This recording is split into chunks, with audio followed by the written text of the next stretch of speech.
Hello and welcome back, everyone, to session 115 of our D&D campaign. How's everyone doing? Yeah, pretty Good. okay.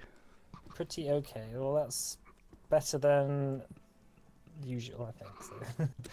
So, right. Well, if everyone is ready to begin, let's get started without hesitation. So then, in that case, last we left off, we left our heroes with Gideon was attempting to free his master from some sort of self-imposed time warp issue, discovering that his master's soul had gotten lost somewhere in the astral sea. The party were preparing to enter the astral plane to track him down, while you sort of passed Aaron Shander off to Aaron, Illyriel, and Epic, who were headed to another Cranian planet to see what temple within it had to say. But also during the night, as you were preparing for the day's adventuring, Morna was once again transported into her coin, this time like very obviously in front of you all, and was taken to see the trespasser, who, you know, Morna was told that she was trusted as her new champion of the Grace of the Crow and of the trespasser. And for this, Morna, you were blessed, and you were caused to become divine touched. So I suppose let's go to the next morning then. So waking up the next morning, Morna, you notice that blue light spilling from your veins, causing you to look completely overcharged, has subsided somewhat. Has become more subtle as the power is sort of acclimatized or acclimated within your body. And occasionally you'll see like faint, translucent smoke, almost seemingly rising from your skin. But in the light, it's sort of impossible to see really, unless someone's right up inspecting you. But yeah, what do you feel like doing today then? Polial. At the end of the long rest, when I once get my slot back, I would like to cast True Polymorph and take on my aberrant form. Okay. Would you like to describe what people see when they see your aberrant form? So for visuals, I'll put the token on. So essentially, just like a mind flayer with some sort of not like proper armor, but just like sort of spiky clothing on. Kind of looks a bit like Professor Methrick. Yeah. But maybe a bit buffer. My fire! Oh, it's me. You go keep that up now. No, I'll stick to my telepathy. I'm not a fan of these. Not a fan of it. This mouth feels weird. Why have you chosen this forum? I mean, last time, well, pretty much every time we've wanted to stay as far away as possible to getting corrupted by these things. There better be no chance you're going to end up out of them. Don't worry. I'll resist any urge to eat your delicious brain. I'm kidding. It's fine. I'm slightly concerned you think the brains are delicious. I mean, it seems you don't eat. You know, for all I know, you do think it's that. Well, I just got you there. I don't know how to argue with that. Have you ever eaten a brain, Gideon? Shulk says. You trying to play on the whole lich thing again, are you? No. ... What is the dot? Just fuck. Yeah. We speak in speech bubbles, don't we? Oh, I guess we're telepathy right now, so. Oh, well. I'm sure. Yeah. I mean, you can respond just speaking, but Okay. yeah, it's. Yeah, I think I'll pass on the brain. Not a fan. Right, so everyone is getting ready. Hopefully the day's preparations have been made. Master Mazad is still lying, sort of, I guess, propped up more comfortably with some blankets or something, maybe. But obviously no longer in his time warp pose, where he was occasionally sort of phasing in and out of temporal space. Now he just looks like a man sleeping, unable to wake up. So yeah, what would you like to do? So you're spending the next hour. Are you Scrimshaw doing that? Yeah, so it takes effect straight away, but it'll take an hour Yeah, for yeah, concentration Cool. to no longer be a factor. All right. So if nothing happens until then, and that goes off well, and I think you're all prepared for the journey ahead. All right, ready to go? I think so. Just 1 second, adding astral projection spell to my character sheet so I can read it.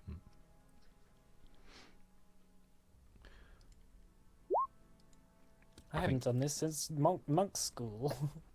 I think astral projection's differing to that though, right?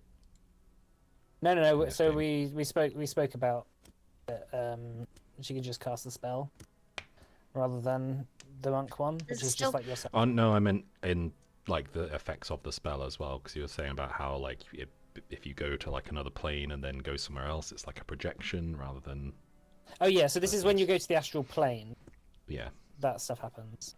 But you are effectively just a spirit.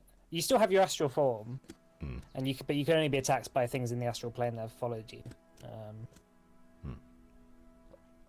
So it's but- only other spirits that come through, Yeah. or maybe some special magic.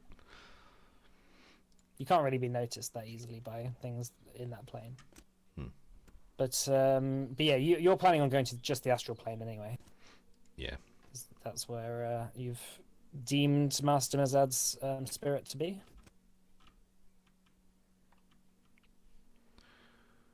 Right. All right. So are you going to cast that? Yeah, does it still cost 8 key? Yes. Yes. Yeah. Let's still cost that. All right. So you begin to sit down and focus and meditate. I assume you invite the others to join you? Yep. And you take them through a sort of meditation where, one by one, people begin to feel their spirits sort of separating from their body. The world seems to spin as you slowly step out of your mortal forms. It's quite strange to look down, all of you, seeing yourself sort of meditating Yeah. in a circle. But using the sheer force of will, you begin to direct yourself towards the astral plane, and you watch as the world around you begins to become sort of almost translucent and shimmery. There's like a grey sort of haze to the air, like a silvery haze that sort of lingers in front of you as you look down at your spiritual forms, almost sort of like slightly more. Basically, you look like yourselves, but you're shimmering in a strange sense. You're almost giving off like an aura, like some sort of like astral light form.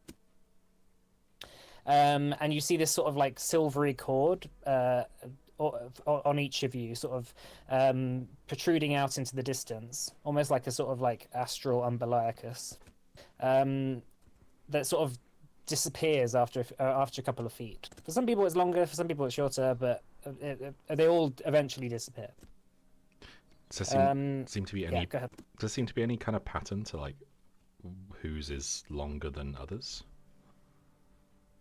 Well, they seem to just sort of like get longer and shorter based on you moving around as well. Like sometimes they'll just linger there for a second and then just like retract or like Okay. So it seems to be something that's in flux constantly. It's not like a set thing. But yeah, after a while, you begin to watch as all the known areas of the chronosphere that you've become used to seeing have begun to disappear, and they've been replaced by this sort of vast sea of strange sort of quirks. It seems like you're looking at the galaxy, and there are certainly like almost stars in the distance that are brighter and less bright than others. However, you also see these strange, like floating rocks that occasionally just will float past with a few like rocks trailing behind. Sometimes they have like massive, huge mountain peaks on the top. Others seem to have almost like half-built houses or some sort of like fortress or something on them. You also see, like, looking off into the far distance, this sort of like half formed, almost spiritual ship, just sort of like floating far in the distance.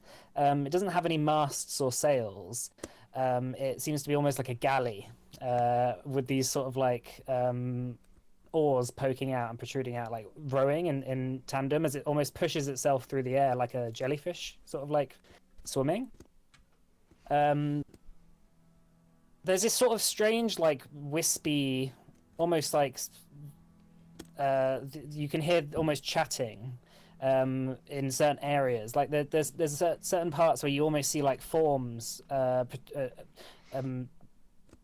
appearing in space and then disappearing again after a couple of seconds, and you can almost hear into other people's thoughts or dreams, perhaps.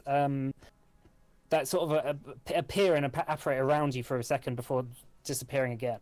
You all seem to be stood on this like large rock, one of these sort of like floating things throughout this place, and around you there's these sort of like crystal protrusions pointing out of the rocks.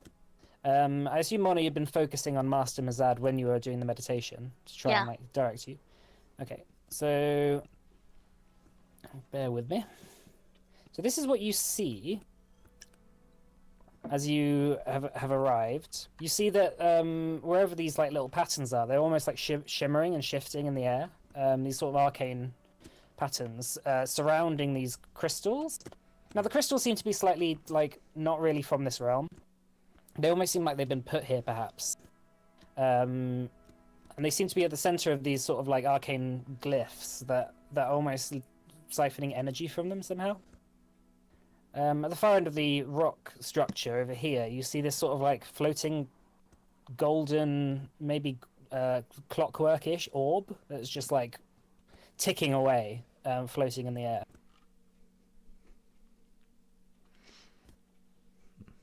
This is what you see.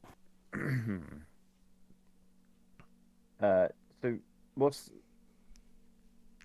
So you said that the kind of sigils are kind of floating in the air and doing something with the crystal.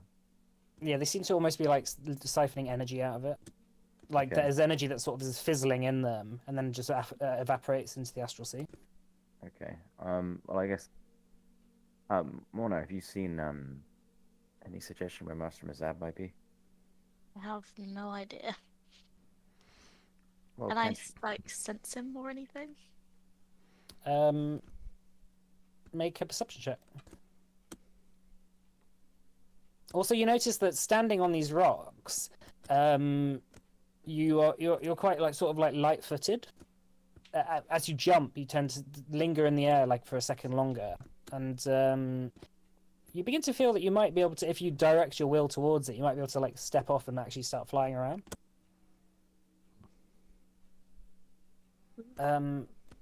That's just the rest of you are just sort of looking around. Morna, looking around, you begin to feel that there's sort of like, it's strange that like looking out into the world because it's such a different plane. As you're looking for traces of Master Mazad, you almost pick up on his like cord floating. And it begins to apparate like maybe 3 or 4 feet in front of you and begins to lead off in a certain direction. Okay, I think he's this way. So you begin to see that cord there, like begin to apparate. Okay then. So, where does it go? All right, so following it, it goes this way. And then it begins to go over and down the back of this this rock structure. When we get to the edge, does the gravity like pull us towards it, or are we gonna fall off? You might be able to just fly. You think you'll be able to fly if you put your mental thoughts towards it. Well, Okay, I'll do that then. Well, hold. We don't know that though, right? Like, I mean, you can feel that like you're almost like keeping yourself attached to the ground just because you're used to it. You know, you sort of feel passive. You sort of feel actively like keeping yourself on the ground. Like you could actually just float off if you wanted to. I'm gonna plant my feet here for now. Not sure I trust myself doing this, but I know you're maybe into this more. I don't know if maybe I could throw a rope to you or something just in case you feel like you're gonna lose control. No, I think I'll be okay. All right then. I'm gonna try and fly. Okay. So you hop over the side. Make an intelligence check for me, please.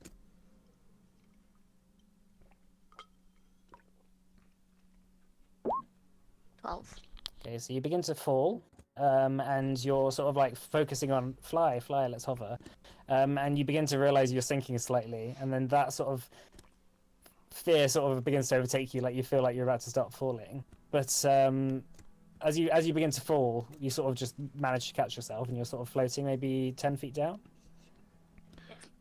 I'm gonna just like watch her and be ready to cast levitate if she needs it. Okay, so you're floating down. At the underside of the rock, you see this sort of like strange boulder protruding from the side of the rock. It seems like a different color to the rest of the rock itself. It seems almost like white, with like almost like leathery sort of hide. You notice that actually it is moving, and it seems to be almost like sleeping and shifting slightly as it breathes. But it seems to be curled up in some sort of like. It's quite hard to tell what the actual shape of the creature is, but it's maybe about 20 feet across. and you see that the cord seems to go right up into it. I think I don't know. There's something down here. What is it? Like something sleeping. Okay. Can you get around it? Well, the cord kind of goes into it. Well, surely it goes out the other end. Okay, I'll try and get past. I'm gonna try and walk past it. The cord seems to go inside its body. When it stops there, it doesn't like. Oh, well, it goes into its body, and you can't see any further. Do you think it might have eaten him? Maybe it is him. Well, let's stop throwing these accusations around. Do we have any spells or anything that can kind of check that? Let me have a think. Just kind of flicking through his spell book.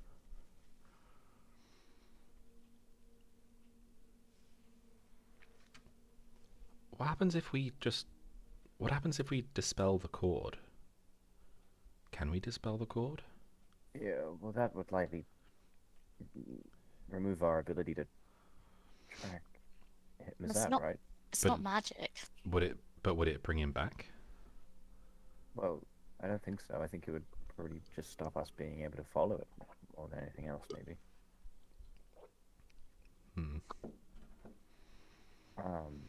I don't know if I really have anything. I don't know if Shinnok has something. Like, I don't know. Read thoughts.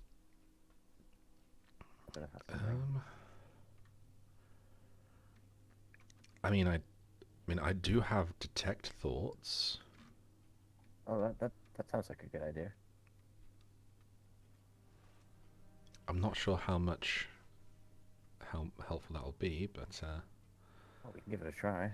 yeah, let's give it a try. What are you doing?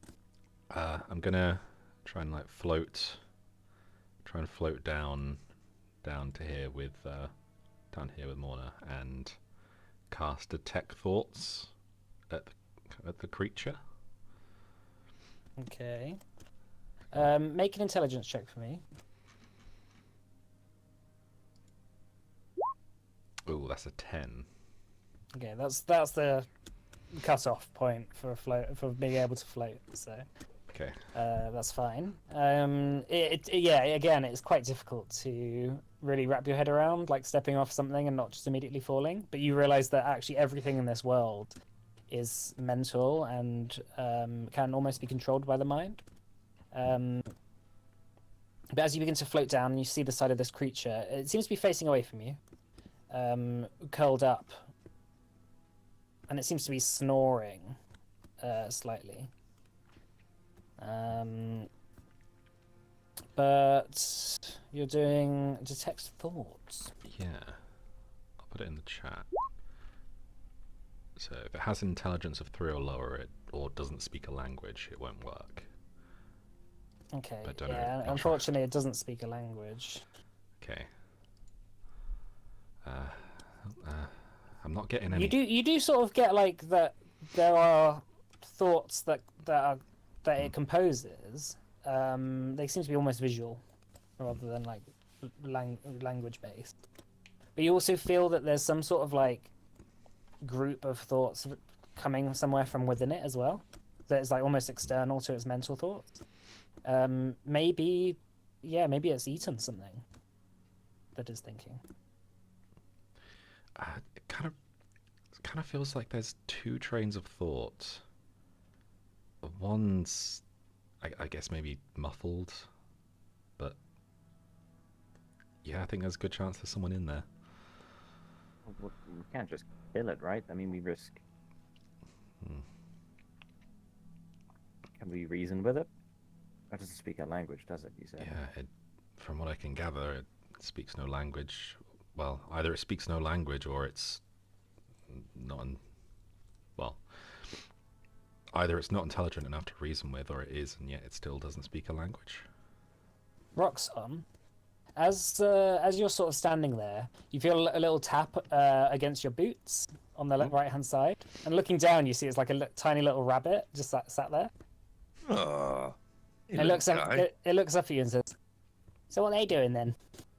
Oh God, you talk. Of course I talk. You talk.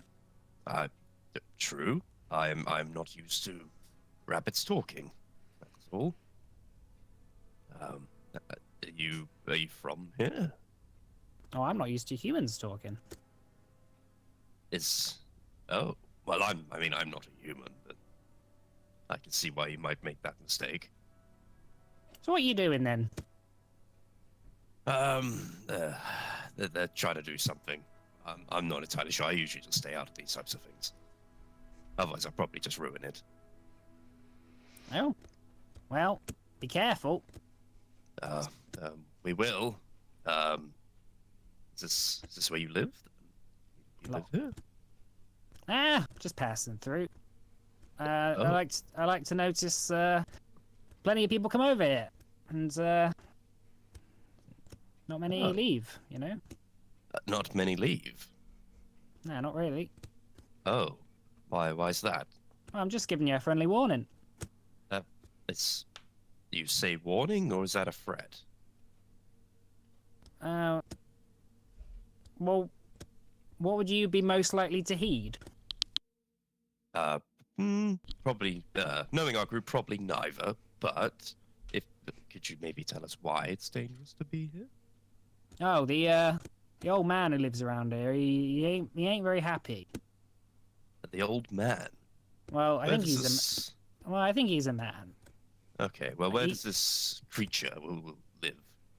Oh, he lives in that orb over there. He points to the circular spinning orb. Oh. Okay. Anyway, well. like I said, he's not very. I don't know. Can you call him a man? He's got something wrong with him, anyway. Okay. Well, we will bear that in mind during here. Thank you for letting us know. All right, no worries. I've got a bus to catch, so I'll be back later. Okay. Well, I guess we'll see you around. He just hops off somewhere, and then like you blink and he's gone. Oh. Hey guys! I just had a conversation with a rabbit.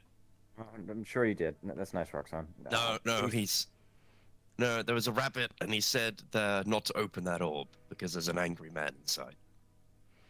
And Well, angry- maybe that's the man we're looking for. But the cord goes down here. That's true. Yeah, but he says he's in there, and apparently he doesn't like visitors, and he said that if we open that, we may never very well leave. Where does the other end go? I Followed didn't it. ask. We It's only gone. no the cord. We only followed it one way. Ah, Can we try and follow the other way that it goes? Yeah. Yeah, you can. So it begins to go this way. Say, Roxanne, while we're following that, where did the rabbit go? he said he had a bus to catch, and then he left. I'm not sure where he went. Are you trying to make a joke or something? Or? No, that's the rabbit's words. What's a bus? I don't know. Yeah. What's a bus? Actually, now that I think about it, maybe like a carriage or something. A bus. We said he had a bus to catch. And maybe it's some kind of creature of food. Maybe. Hey, I'm I just thought relaying. rabbits just ate like grass and stuff though. Look, this rabbit seemed pretty, on it. So maybe we should heed the rabbit's warning. Maybe this bus is a source of intellect. Well, Maybe the bus can help us feed the world. well, whatever it is, Planet Born Dead. I don't plan to be here too long. But if there is anything of use here, Roxanne's right. I don't know if we can take it out of here, but anything we can get. All I'm saying, I'm just relaying the information that we should be careful. So Not that we ever really are. yeah, so the thread it seems to go into this, but Yeah, also and into the and creature. it sort of begins tangling itself up around the circular thing. It doesn't seem to go out of this anywhere after that. No, it seems to just go into the center of there. Hmm. But you begin to notice as you step closer towards it, your own silver cord begins to almost get attracted to it. Oh, I'm gonna. Be careful of this thing, guys. I think your cord might get caught. Does it look like the cord that we're following is like particularly taut against like the corner of the rock up here, as if like the creature being on the other side is stopping itself getting dragged over to this thing? It's not really super taut, although it'd be quite hard to tell whether it was or not. It sort of is like half there, it's like translucent, it's silvery, it's like almost blurred. It's quite hard to tell exactly how taut it is. It does seem to have a bit of slack.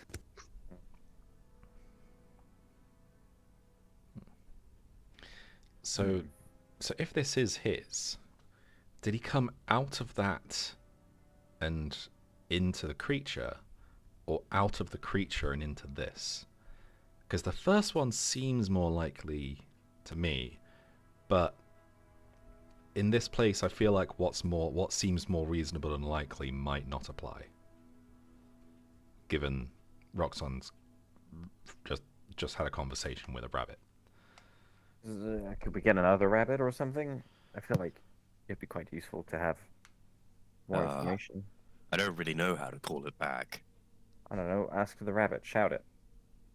I think Mr. really- Rabbit! Mr. Rabbit! You're right, Goncho, and he's right on your shoulder. Ah, Jesus Christ! Oh my god. What does it look like? Like, is it... It's like a small little white snow bunny, like with quite large floppy ears. It seems to be quite young. Like it would be like maybe, I don't know, 6 months old to a year, probably. Well, there you go. The rabbit's back. What did you want to ask? Hi there. My name's Gideon. You are. Hello, Gideon. Your name is. I don't really go by them. Okay, so we can call you Snowy? Mr. Rabbit. Mr. Rabbit's fine. Mr. Rabbit, fine. Mr. Rabbit, we're here looking for a friend of ours, or a friend of mine, rather. He's very, very important to me. We think his soul's trapped here, and kind of points to the cord that's kind of running. and we think this is his. What's going on with it? Looks like it. Looks like the old man's got it. So Got what? Got the cord. Well, what does that mean? Well, he ain't going anywhere. So the old man has went into the thing over there, and he points at the thing to our south, and he dragged his soul into his kind of hidey hole down the other end. No. Not really. Not like that. But good guess. I don't really know how it works, honestly. I'm only here because I find this sort of thing funny. do you know what that thing underneath the rock is? That thing on the bottom. Um, You seen them before? yeah. Yeah, they tend to be around it. Is there Keep your cord away from them. That's what I say. They got big angry claws. They'll snip it. what, And they'll, Who- then they'll feed on you. what Feed happens? on your if- lost spirit. Oh, that's not good. Nope. That doesn't sound good. So if per se we wanted to take our friend back from the old man, how would you suggest we went about that? I don't know. You could always ask him. Well, he doesn't speak any language. Oh, that's not the old man down there. Oh, what's the old? That's his pet. Okay. I have many questions, but let's just go with one. Where's the old man? He's in the orb. Can we talk to the old man?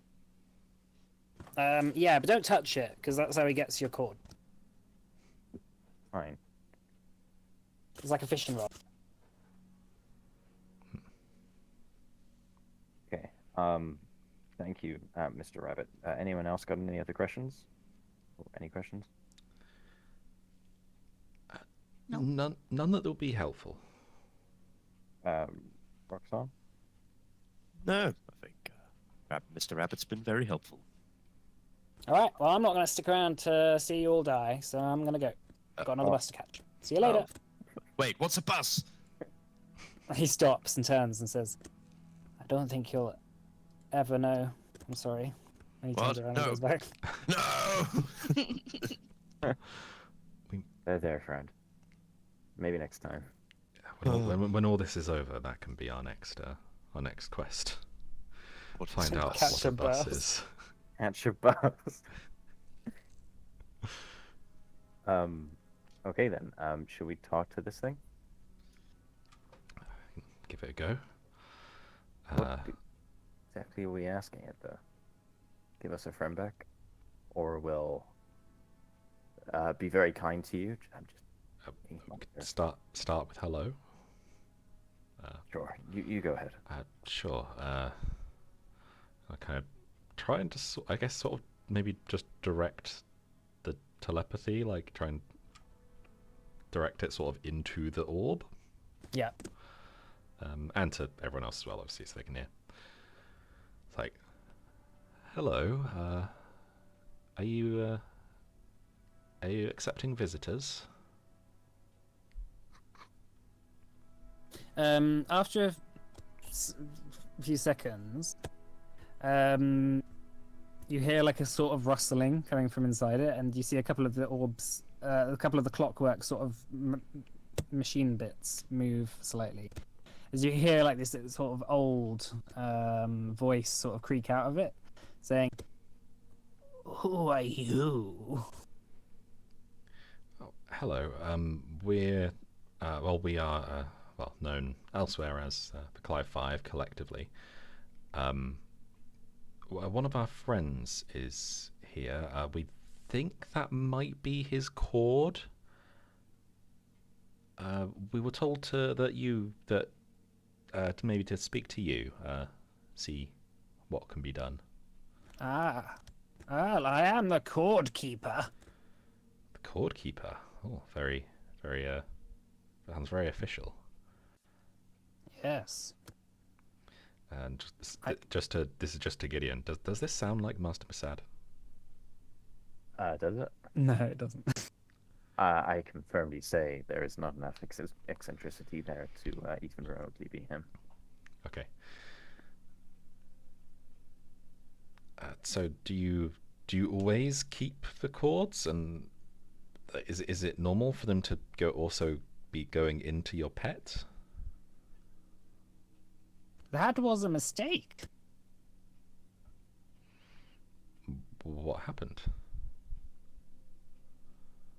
I meant to process him, and then my pet took it. Process.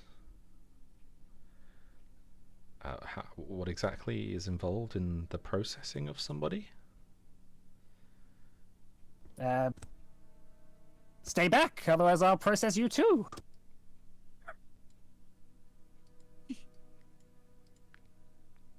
Noted.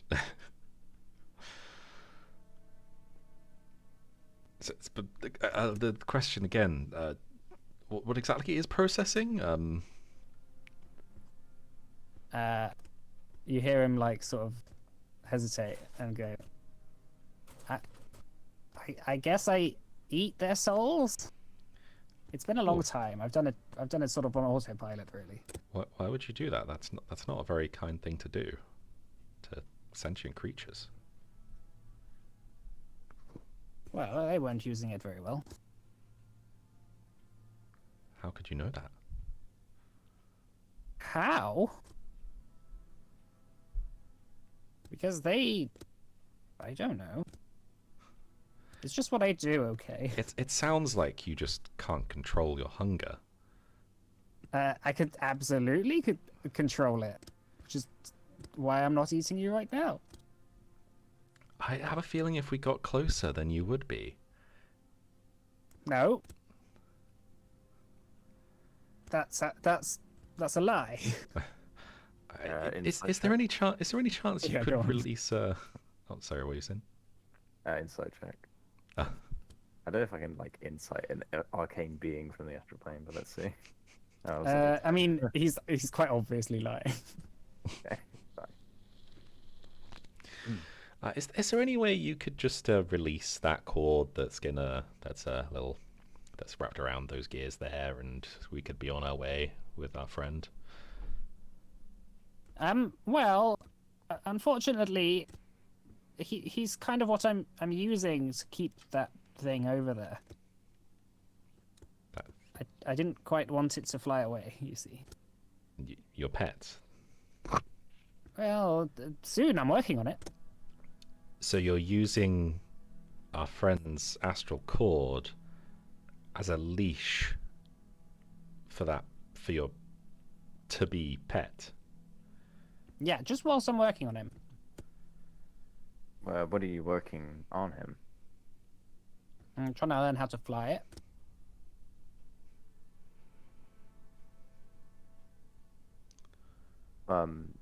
There's other ways to fly, right? Other than, abusing or using a sentient being. I know that. I have existed for over 20,000 of your lifetimes. Oh, well, that's sounds like you've had a really interesting experience as a ball. Well, yes, I have just spent the last 30 or 40 years waiting. How long have you been working on that creature? Oh, good. Yeah, you're putting me on the spot here. You're aging me. At least 12,000 years. And how long have you had this cord? Oh, about a few days. Okay. It's quite hard to tell when your lifespan is the length of mine. It sort of the days kind of all just merge into each other.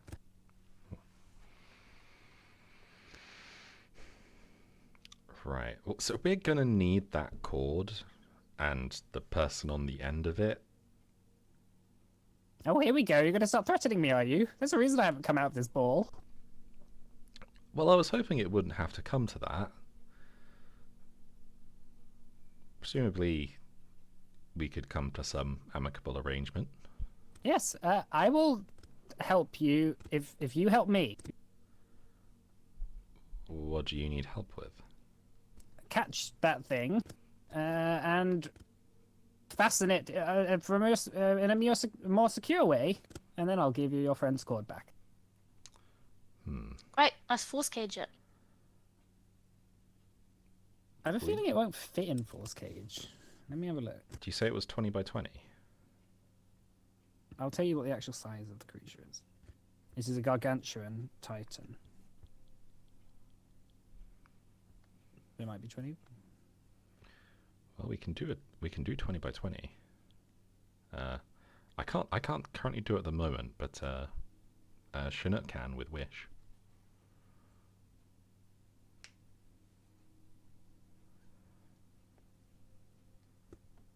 Well, I suppose I could do that. Doodly doodly doo, floop. The man in the orb says, "Well, how about it? Will you heed my challenge?" Sure. Could you get him out first? It's just that if we cage him, then it might be difficult to get him out. Oh, I see. Yes, this does.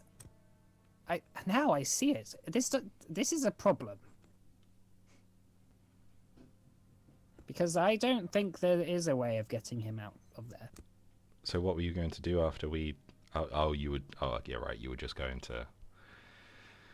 You were just going to use us to capture him and then not follow your part of the deal. Okay, that's how this works. Well, to be fair, I hadn't thought about that part. The actual getting him out part.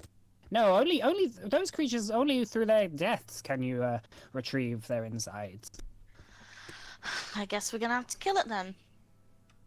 No, you are not. I've waited 12,000 years. Well, if you can't get it out, Well, this is more your problem than mine. I'm sorry. Well, if we kill that thing, then it's apparently your problem. Well, I've waited 12,000 years. I'll wait another. Well, Will there's you- be can another you? one of those out there. Okay, well, I guess we kill it then. But well, we how- can kill stuff that was already on the astral plane.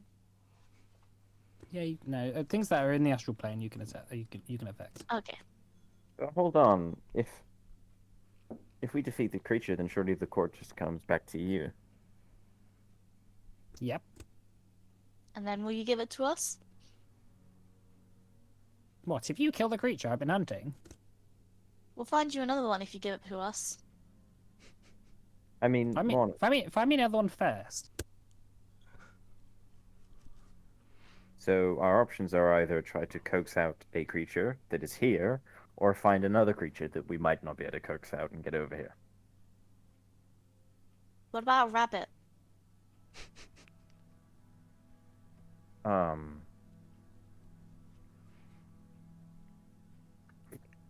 How about can I do telepathy to?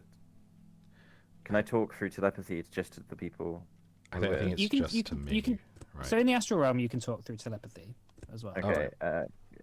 Can I just say it to the collector to fellow squad? Yeah, sure. Could we like disguise somebody as one of those creatures, and then Chinook, I've seen you leave like a mirror image behind. Could we like leave it there for long enough to get Zad and trick the creature and then leave? If of course we can't figure out another option.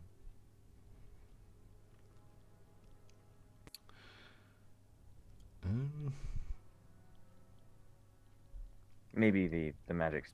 It's a silly idea. I'm sure the creature in the orb would be able to see past it. Yeah. So Chinook doesn't have any spells that would directly do that, though he does have Wish. So, obviously, yeah, 9th level spell slot and stuff, but yeah, using a 9th level slot to do like major image or something feels a bit, a little bit of a waste. Yeah. Well, how about we try and coax the creature out? We haven't tried to do that yet. That's true. There's got to be something we can do. Hmm. And then, how would we hold it still? We could just ask it. I mean, asking it to be indentured servitude to that thing? I mean, maybe. I could try dominate monster. Well, I've we have read to kill it to get the lead. But no, because he said he'd release the lead if we can get in. If we get No, it I think. docile. Well, yeah. I suppose yeah. If we can get it to like throw him up. But he said there's no way to get it unless you kill it. Well, he might be able to.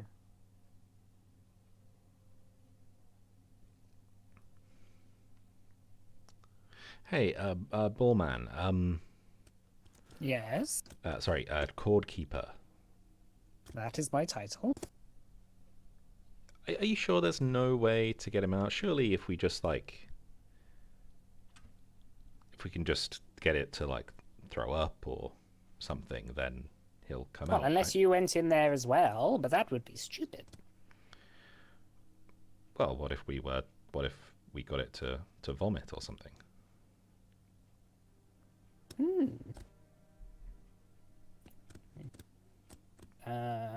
If I've never tried that before. Do you know if there's anything that they just tastes really bad to them? He's just gonna do a check.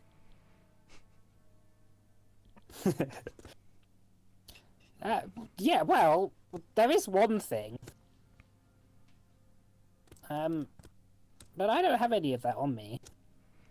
Oh, what is it? Beholders. Be- Eyes.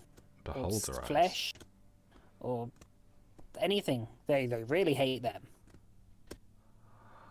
Well, I think I speak for everyone saying we don't have any beholders, any beholder flesh or eye or anything of the sort on us either.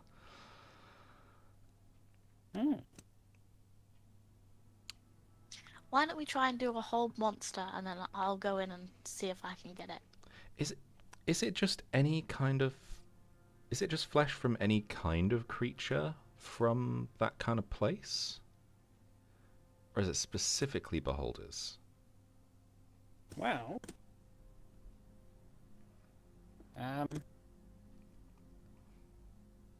It's not so often I've managed to see it with any other Far Realm creatures. But occasionally there are plenty of Far Realm creatures like yourself. Maybe. I haven't seen it though. What if- It might have a similar feeling about all intelligence-based flesh. Maybe if I offer one of my tentacles? You're gonna cut. Won't that hurt? Yes. A lot. Oh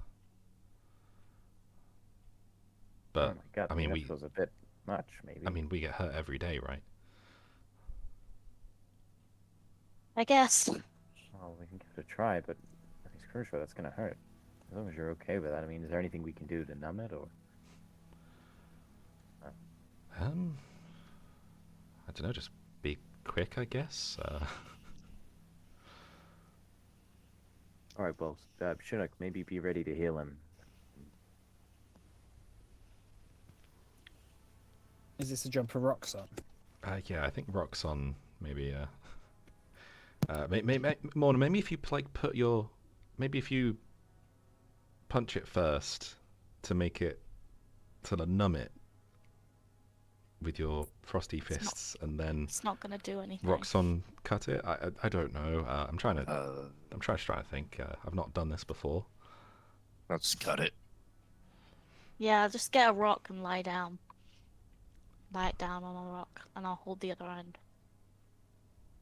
Okay. Good Not so sure about this now, but I suggested it, so What could possibly go wrong? all right. Okay, let's try this.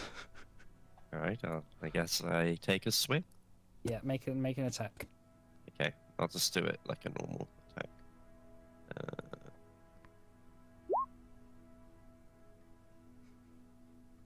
Okay, is that? Yeah, I assume that hits. Yeah, It's got 20. 17 AC. Okay. So the axe flies through the astral air, and lands on one of Scrimshaw's extended tentacles. Well, are they tentacles or are they arms? I assume they're tentacles. They're, Anyway, they're either- listed as tentacles. Right. Yeah. Yeah. Sure. And yeah, if it sort of like hovers in the air for a moment before it falls onto the ground, like flopping. Sort of purple blood spurting from it, from the end. Is it just the 15 damage or? Yeah. Well, okay. Just Ow, fuck, that hurts a lot, but you know, not as much as I expected. All right, now we've got the tentacle. What's the next part of the plan? Well, we have to feed it to it somehow, right? So we wake it up, wait for it to open its mouth, and then chuck it in. Tuck it in. I think so. Who's the Don't best need one to chuck do it. that? Yeah, seems like a job for you. Yeah. all right. Do you want to put yourselves in position? Okay, I'm gonna Um, stand like a bit further back, I guess. Assuming gonna lure it up here. Well, I guess I'll go and wake it up then. If you would. All right. So you go over to the side. I'm gonna when Morna goes to like actually wake it up, I'm gonna cast mirror image on myself. Okay. I go and wake it up. All right. So you crawl under the rock, sort of holding onto the side. You sort of hold out the tentacle that you've previously cut off. Over to where you think its face is, sort of like tucked into the rest of its body as it sleeps. It begins to stir slightly as you sort of hold the tentacle out, and you begin to hear like it sort of begin to grow, like go almost, I don't know, like almost begin to sneeze. Just going like as it begins to unwrap itself, you begin to see this quite large single-eyed face with like rows of very sharp razor-like teeth. Begins to like look over at you, and it's sort of where its nose would be. It begins to like sort of like sniff up and down as it like looks around, and its eye gets locked onto you. Yeah, it begins to lick its lips in a sort of like fascinated way. I suppose we should probably roll initiative, perhaps. Maybe. Oh. Did it just get... Was there stuff on it already for you? No, I just did it to make sure. Alright, shall I roll again or use that? Oh, hang on, what was it? 21. 21. For Too who? fast. 21. For Chinook. That was for the aberration. Oh, damn. aberrant Oh, form. yeah. Damn. Initiative. Yeah, Chinook got half his proficiency. Alright, so you begin to see Morna revealing itself. A creature. Oh, I thought it was really friendly looking. Oh no, it's not very friendly. Um, alright, so Jesus Christ. Chinook, what's Chinook gonna do? Chinook is going to cast Otto's Irresistible Dance. So it's currently at like Chinook can't see it from there. He is going to ready Otto's Irresistible Dance for when it appears. Okay. Alright. Right, Scrimshaw.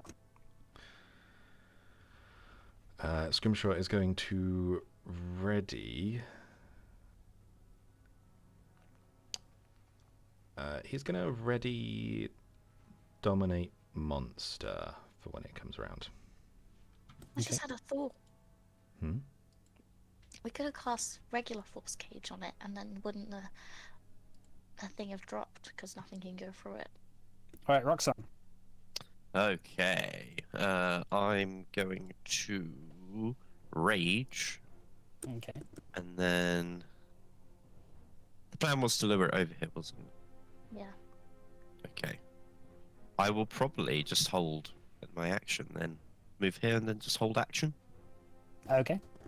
like hold ready and attack. Well, Is well, I that think good? it's to lure it up, but not necessarily all the way over. Okay. I'll move up a little further. I'll move to here and then hold my attack. Sure. Cool. All right. So next, Mona. I'm gonna give it the tentacle. You all right? So you throw the tentacle at it. It sort of looks up and like a dog being thrown ham. Just like just catches it in the air, chomps for a bit, until you notice that like the purple ooze begins to like almost drip down its chin, and then it sort of like begins to turn its nose up and it begins gagging. Looks like shrimp sure didn't taste very nice. And what else are you gonna do? That I'm gonna move away. I suppose that doesn't count as an attack, does it? What's that? That doesn't count as an attack, does it? No, that's just a free action. I'll just wait here then. Okay. All right. So the creature begins to fly up after Morna. Okay, gonna auto irresistible dance and dominate monster. Okay. Well, as I'm just trying to think because as it comes up, it's sort of like looking over at you all, and then you begin to watch as this sort of like, well, the spells begin to fizzle out of your hands. As there seems to be this almost like aura of anti-magic that just turns on as it comes over the rock. Oh dear. And it begins to pop over to where Morna is, and it's going to attack Morna. That's not gonna be sick. Damn it. I mean, it's doing a Constitution check to see if it throws out. No, it manages to sort of like swallow its bile. So it's going to claw you twice. Okay, That's a 29 and a 29 to hit. both hit. All right, so 19 slashing damage on the first one. Going to spirit shield that. Okay, so just 9. 10. And then 23 slashing damage on the second.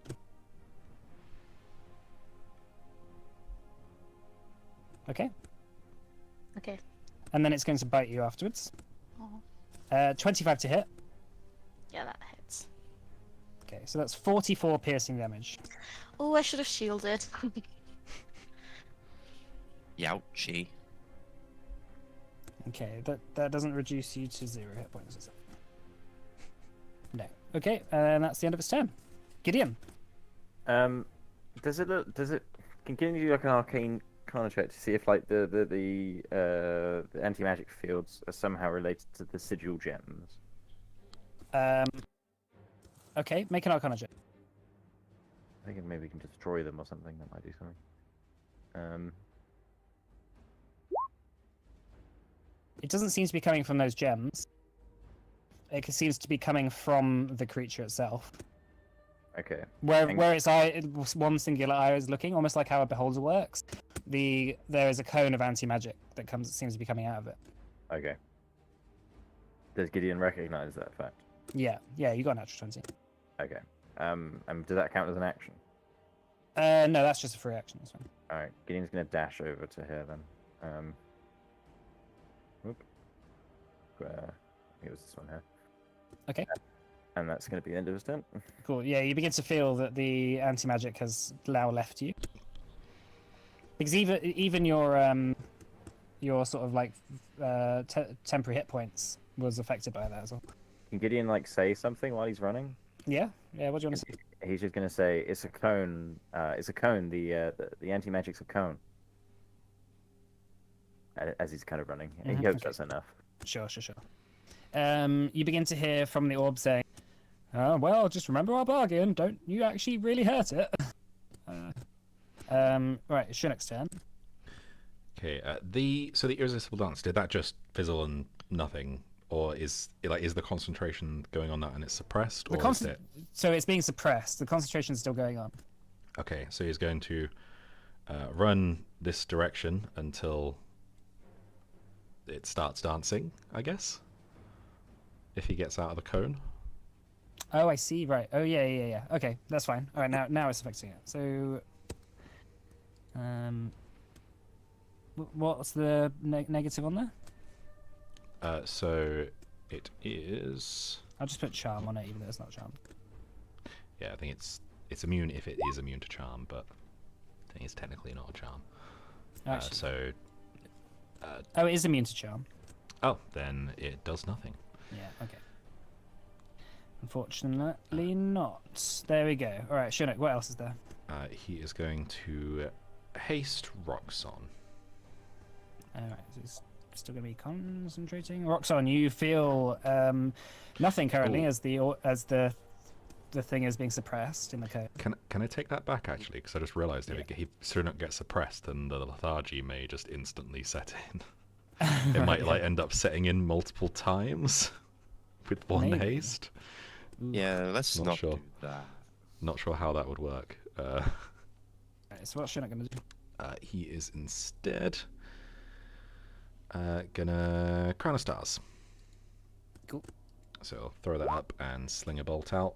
That's 25 to hit. 25 that hits. Okay, that's 15 radiant damage. It's kind of aiming for the eye. Okay, and Right. how many motes has he got left? So that was 8. 1. He starts off with 7, right? So All right, so 6. this will be 6. Okay. All right. Anything else, Shunnock? He will inspire Roxon. All right, Roxanne, you feel inspired. All right, Scrimshaw. Okay, Scrimshaw is going to come over to here. Is that out of the cone? Yeah, that's out of the code. Okay, and he is going to do his own cone. He's going to do a Mind Blast. Ooh, Just Mind getting Blast. obviously just getting this in it. So can it please make an intelligence saving throw?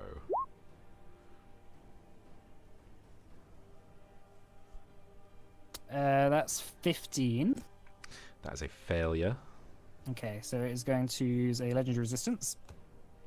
Okay. Okay, there's no damage on a success, so Okay. that'll be it. All right. Roxon. Okay, I will charge forward and make some attacks. Okay. Do. Let's see. Turn that all back on. Ah, beautiful. Natural 20. A natural 20. So there's that. Then brutal critical. So that's an extra 24 Damn. on top of that.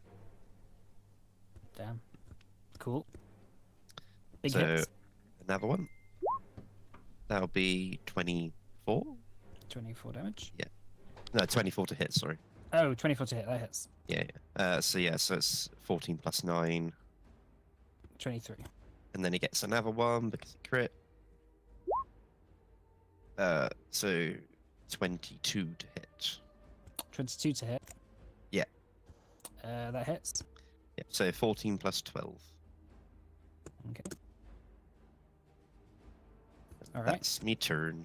All right. Yeah, you see as you rush up, beginning to hit it with your mentally sort of transformed weapons, whacking into it, like the wounds and cuts deepen within it. Although it seems to not be that fast. Oh, okay. Uh-oh. But yeah, it's quite a scary one. As if it resisted that? No, it didn't resist it. But Okay. it just has quite a large pool of okay. hit points. Okay. Cool. All right, it's going to use a legendary action.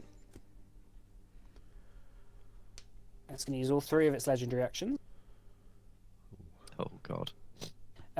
Each creature within 60 feet must make a wisdom saving throw, please. Is this a spell or just It's like a psychic projection.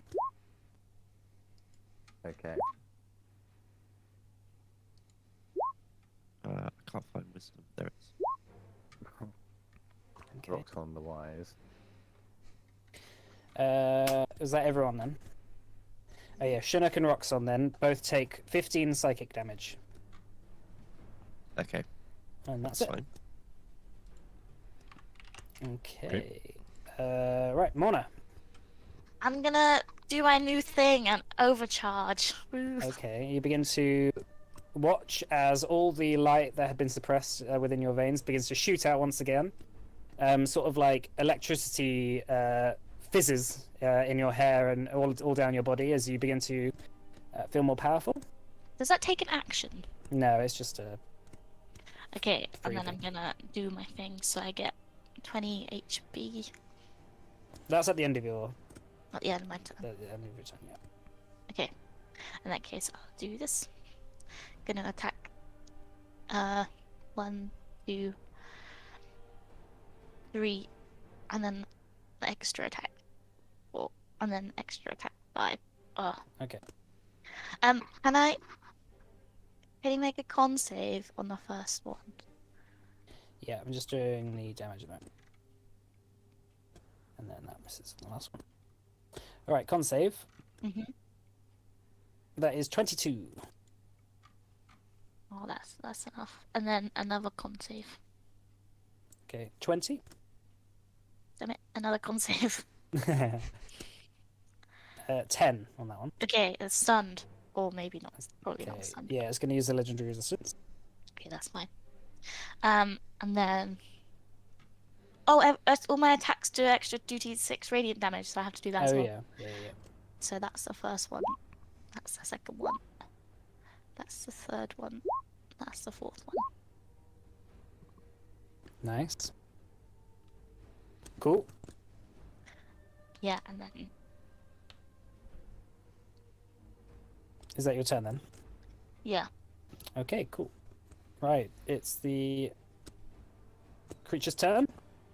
At the start of its turn, it is going to move its anti-magic cone.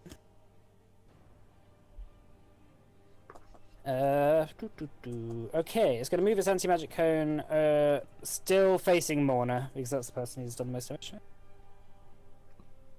Alright, so Morna, you are going to get clawed. With disadvantage, right? Use a rock song. Yeah. Yeah. Yeah, he'll have disadvantage. Yeah, so 20 to hit.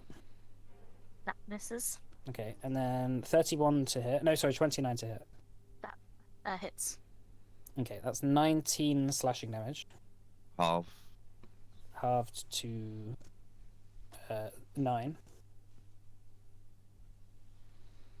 And then is going to bite you, Roxanne. Ooh. That's 18 to hit. That misses. He misses. Okay. And then he's going to try and fly this way. So if you got I will try and stop that. Mhm. So just a regular attack. Oh, damn it. Misses. Yeah. Do you have Sentinel, Mona? No. Okay. So I will use. Can I add my inspiration to that though? Inspiration doesn't. well, yeah, it'll be Oh, natural. it doesn't work. Nonsense. Oh, it doesn't. Oh, yeah. Wait, why can't I use it? Sorry. Because it's in that one. Oh, okay. Assuming you mean bardic inspiration. Yeah. Yeah, doesn't matter if you Yeah. if you have a plus 2,000. All right, and Oh. he's gonna fly over here, Oh fuck. and you see the cord sort of Roll. follow him. All right, Gideon, it's your turn. Can Gideon try and use Feeble Mind? So yeah, I suppose you could. Are you within range? Yeah, 150. Can you put the spell in the chat, please? I can. Oh, I just left the Can I roll 20. Let's go, please. Sorry. There you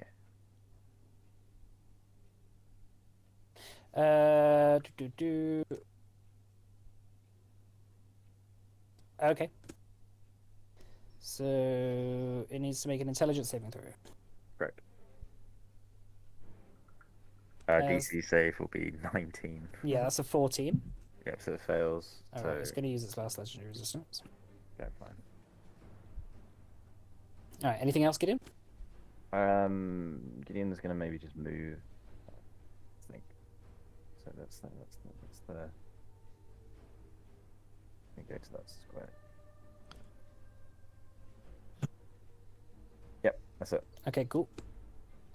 Right, the guy in the orb is saying, "Oh, again, if you kill it, I'll be very angry." And then at the end of your turn, Gideon, it's going to use 2 legendary actions to send Chinook to the dungeon. Oh, Chinook needs to make a charisma saving throw. okay, he's good at those. Mhm. 24. Okay. So you watch as Chinook almost is sucked. The creature opens its mouth and almost sucks Chinook into its mouth. But Chinook manages to sort of just like stand back and say no, and with the pure power of will. And now it's Chinook's turn. Okay, he is going to.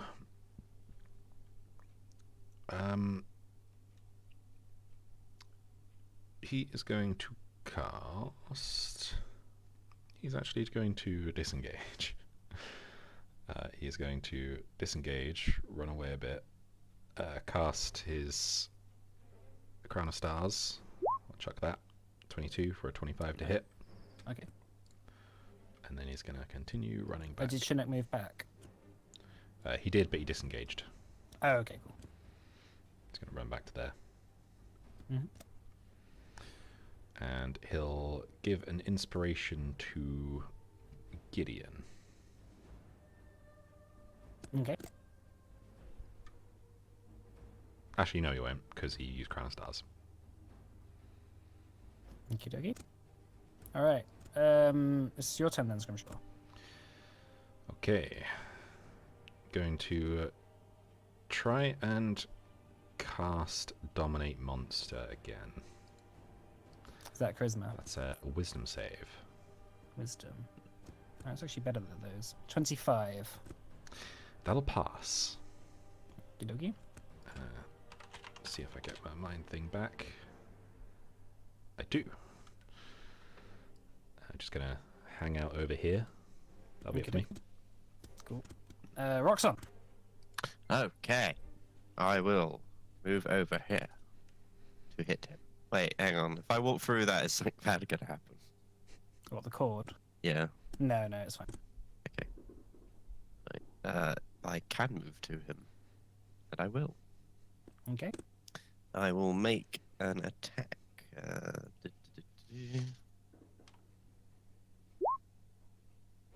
Oh, I forgot to do the Great Master thing. I don't know if you let me on that, but Sure, go for it. okay. So it would be 23 to hit anyway. Yeah, that hits. Okay. So it's the 4 plus 20 plus 10. Okay, got it. Okay. And then we go again. Yeah. All right, it's starting to look hurt. Oh, pretty hurt. Yep. So that'd be 26. Okay. Yeah, slashing into it once again. Well, that was So- terrible. Well, a terrible weapon roll. Well, it Oh, do well. be like that. All right. Okay. That's your turn. That's me. All right, at the end of your turn, it's going to use a legendary action to give you a claw attack. Okay. 27 to hit. That will hit. 23 slashing damage, halved to 11. Cool. All right, and then Mona. I'm gonna sort of shout out. I thought we weren't supposed to be killing it. What? what was the plan then? I thought we were gonna try and get him out. Oh, I thought that was what we're trying. I thought killing it would get it out. Just don't kill it when you hit it. It's an axe. It's an axe. Can I non-lethally attack it? If you're punching it, you don't know its anatomy well enough to non-lethally attack it, I think. We can always wish it back to life, right? No, please don't. Just don't hit it. I know it's hard for you guys to know that. Hey, we just like to hit things. Can I, like, kick it? That's just- Try then- to do Uh, as much damage. Any, and try to- if you want to do full damage to it, then you have a chance of killing it. Yeah, I know. I just want to stun it without doing damage. Well, every time you hit someone, there's a chance they might die. And that's in real life as well. Yeah. You like punch it using strength instead of dex, so it's like less damage. -1 damage. All right. What are you gonna do? I think I'm gonna not attack it Okay. and just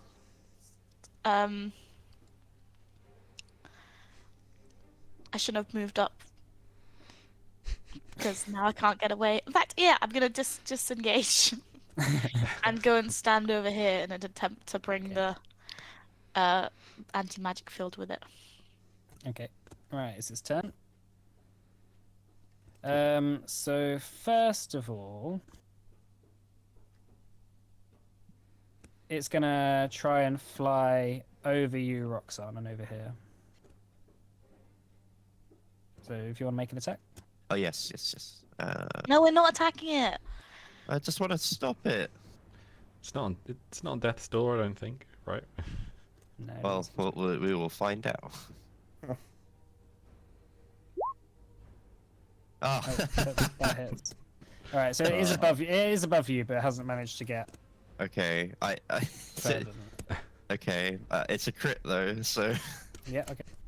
yes. Do I have to use brutal critical? Yeah. Yeah. Okay. You're raging, by the way, as well. Yeah. So Yeah. it's not like you're gonna have that much. So it's plus 13, which is actually terrible. One. But he should. Yeah, he should now be. Yeah. you had- like. Okay. you You're had your sort of like reaction. as he flew over you, you raised your axe up in the air and you just embedded it within its body, and you're just having a tug of war match as it's going for Gideon. Its claws snapping for Gideon's core. No. Leave him alone. In frustration, it turns around and it's going to claw you. Okay. 33 on the first hit, Yeah, that'll hit. natural 20 on the second. Uh, So, frustratingly, it reaches over and reaches out and snaps your cord. And instead of doing damage, that frays the cord away. And you watch as Roxon sort of look like. Obviously, you look down at your cord. Your astral form begins to fizzle away. Psh. help! And then it's going to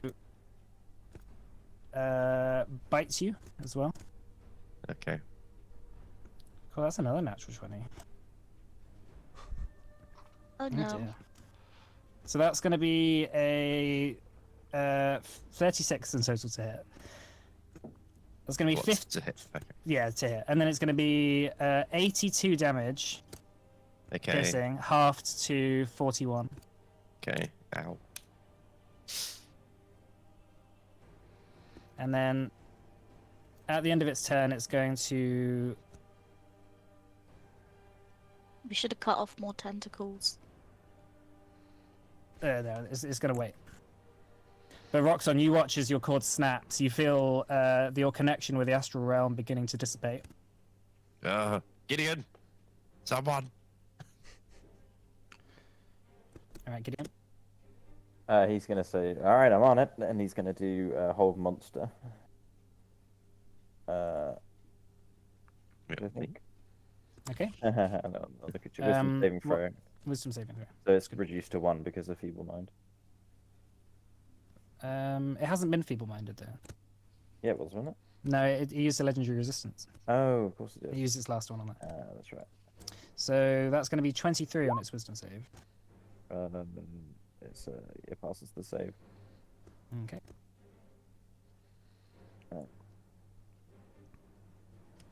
And then Gideon's going to move a bit further back again, I think. Actually, All right, so you move back.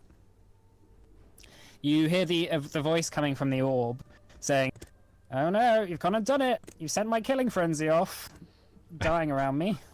Oh dear, so much soul juice to suck up." And you watch as shooting out of the orb is this unfathomably old-looking humanoid creature with sort of like Cthulhu-like tentacles and appendages sticking out of its body.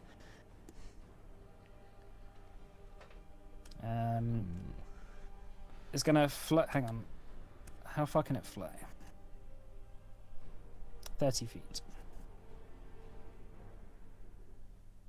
Alright, so it's gonna fly over here. And then it's going to use Psychic Whisper on you, Gideon. And it's Okay. gonna say, well, it's gonna say, give up. It's a Psychic Whisper, it's not a spell. So, Wisdom saving throw, please, Gideon. okay. Hold on, I'm just going to read something. So it's not a spell, so I'm not going to get advantage anyway, right?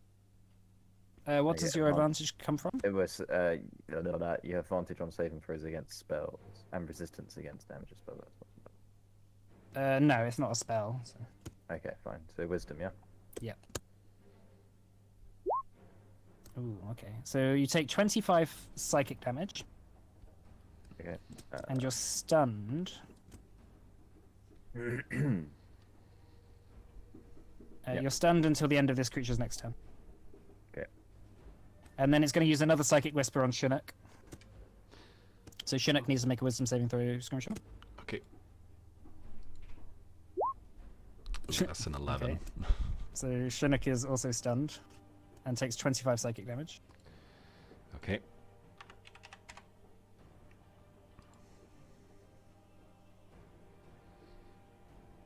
Okay. And that is its turn. Yeah, that's its turn. Alright, Chinook is stunned. Is that wisdom save at the end of his turn? No, he's just straight up stunned until the end of this creature's next turn. Okay. Because he's already done the save. So. Alright. Your turn, Scrimshaw.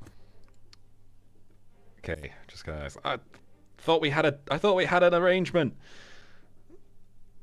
And gonna try and psychic blast the mind blast the creature. Yeah, cool. Alright. What is that It's intelligence? a saving throw? intelligence save.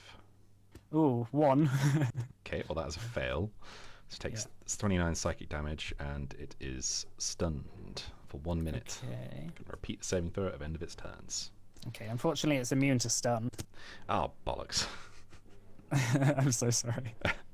Yeah, 60-foot cone. Just like aim it up Oh, okay, fine. so that I'll allow yeah. it. it's gargantuan.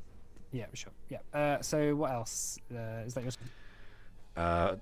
That and just say bollocks to everyone. Wait, Yeah. hold on. Who did you aim that at, Richard? You said Gargantuan. Yeah, this. Oh, I thought. And the big creature's immune to stun, is that right? Yeah. Okay, sorry. I thought we were talking about the other character. Fine, yep. Oh, no. Well, All right, Roxon then. information for Mortner at least. Is there anything I can do about my tether? Oh yeah. So at the end of your, so you begin to watch as your astral self is disappearing. You begin to feel yourself drawn to your mortal body, and also there's like a tunnel of light approaching you. It feels like you're dying. Uh-oh. Help! Mr. Rabbit! Mr. Rabbit! The rabbit appears and says, "I'm sorry, Roxon. I did warn you." As you see everything go black, No! and you watch as Roxon vanishes. Mona. What the fuck? I guess I'm gonna hit it again. I didn't want to do this, but I guess I've got to kill it.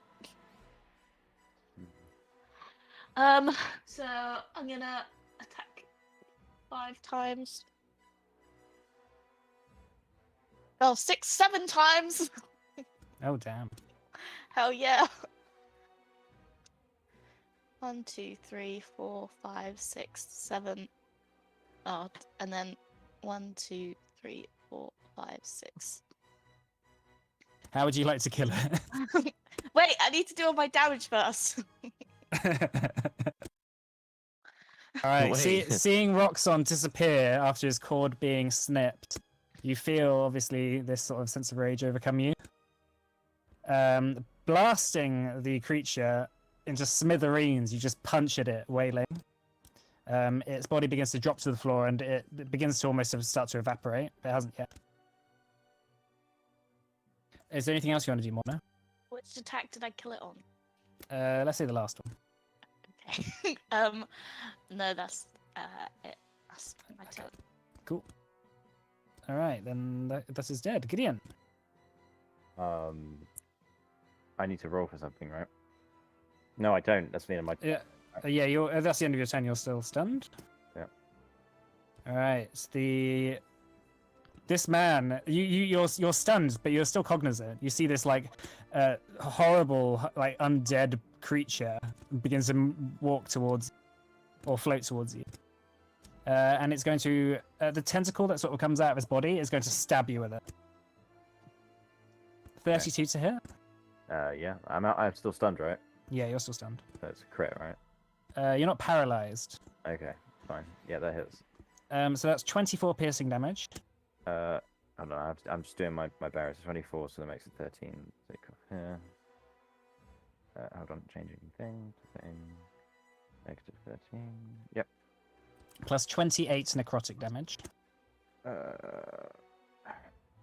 Yep.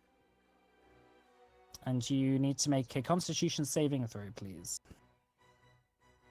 Okay, that's fine. It sticks in. You begin to feel like poison surging through your veins, but as it withdraws, you seem to manage to have surpassed it. And that's its turn. So you're no longer stunned, both of you. Yep. Okay. Oh, actually, sorry. Just before at the end of its turn, then it would also have used Psychic Whispers on Scrimshaw. Okay, that's wisdom save, right? Yeah, Wisdom saving throw, and on Roxon as well. No, not Roxon. Roxon's not there. Morna as well, please.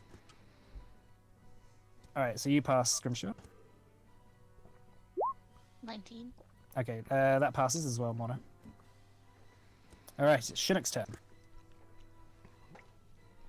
Okay, as he's doing this, he's just like, it's like, if you back off, I can bring it back, and he is gonna chuck out Crown of Stars at this guy.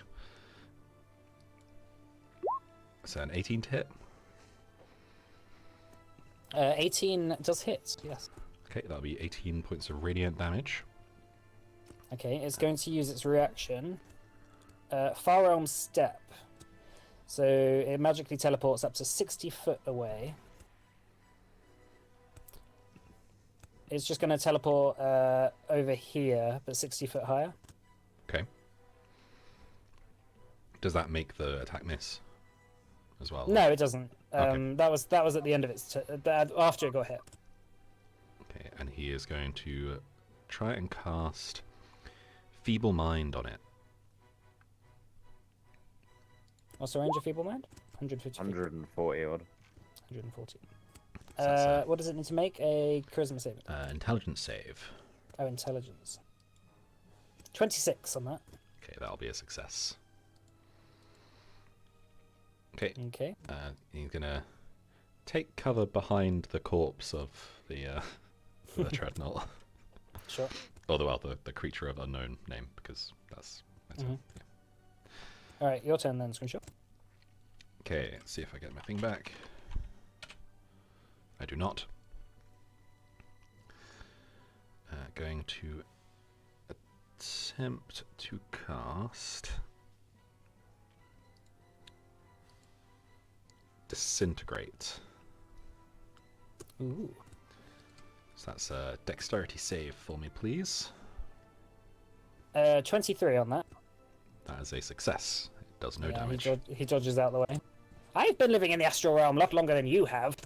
I know my way around here. Do you know how to bring back one of those things to life? No. Well, we do, so that's it for me. Wait, do you? Okay. Alright, Roxanne, unfortunately you are dead. Morna. Hold on, just to flag, there's no like corpse or anything there, right? No, his astral form just straight up disappeared. I'm gonna go up to this one. Float up and attack it. Alright, make an intelligence check. Okay. Is that every time I move? Every time you go from a walking position to a flying one. Okay. Alright, that hits. I'm gonna attack it. Oh, can I? Oh, sorry, I forgot to say. Can I make a con save on the first one? Yeah. 22. And again on the second one?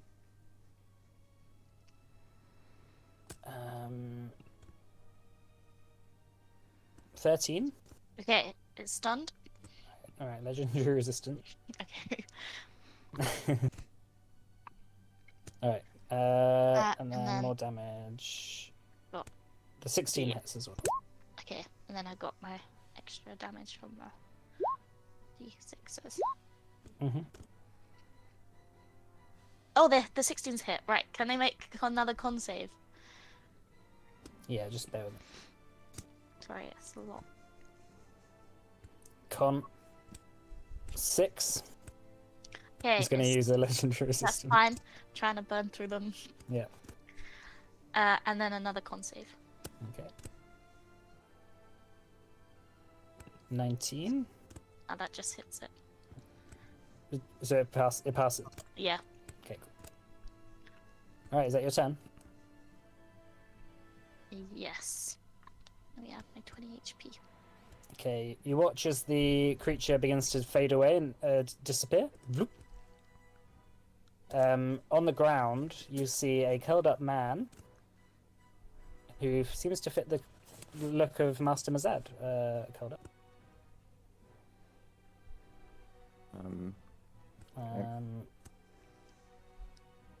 And so, Gideon, it's your turn. So seeing the form, Gideon's gonna walk towards it, but then as he's walking, he's gonna turn around and throw a disintegrate out again. Okay. Is that dexterity save? Yeah. 17? 19 is the so it's a fail. Alright, so it's going to use a legendary resistance. Predictable.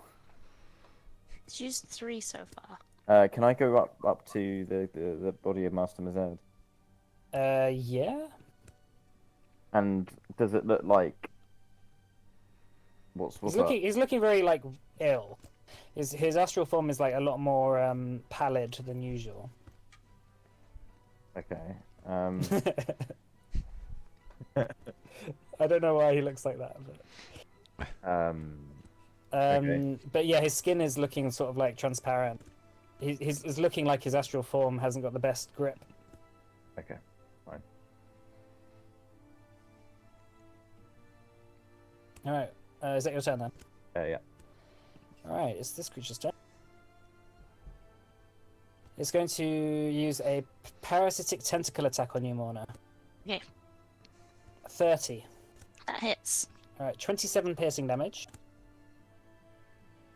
Okay. Plus 27 necrotic.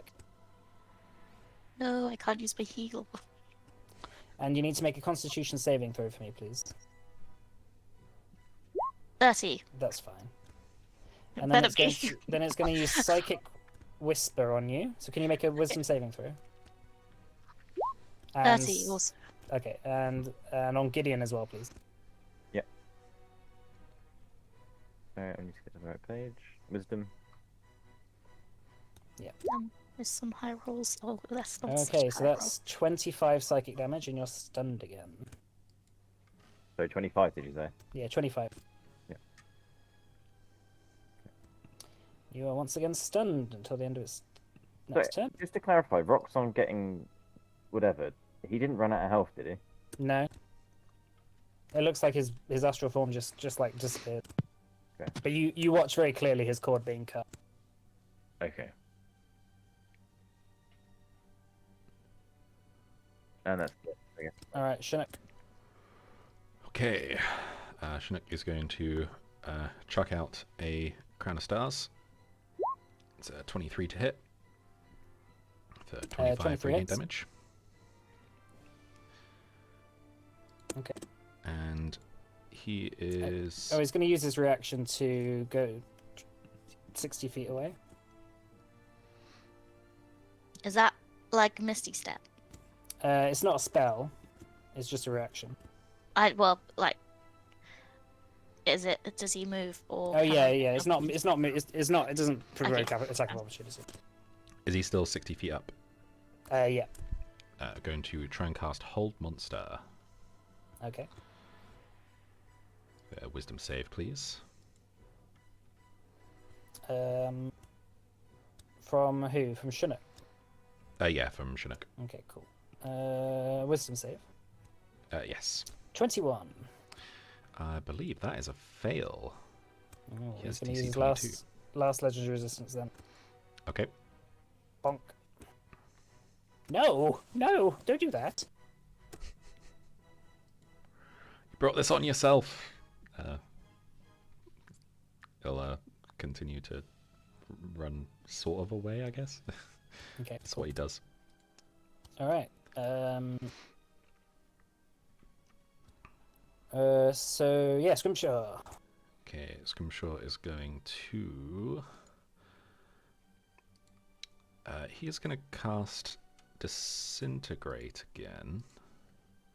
Is he within range? Yeah, he's just about within range. So he's going to cast Disintegrate, upcast at level 7. Okay. So deck save, please. Dex save. That's a 13.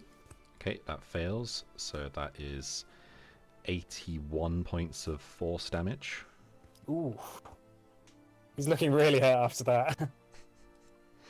Yeah, he like it's taken a big chunk of him out, and you see his like half of his body is ash almost, and he's just like sort of limply floating there, almost. Okay, that's it for me. Okay. Morna. Okay, I'm still in the air, so I'm gonna go 60 feet over here and attack.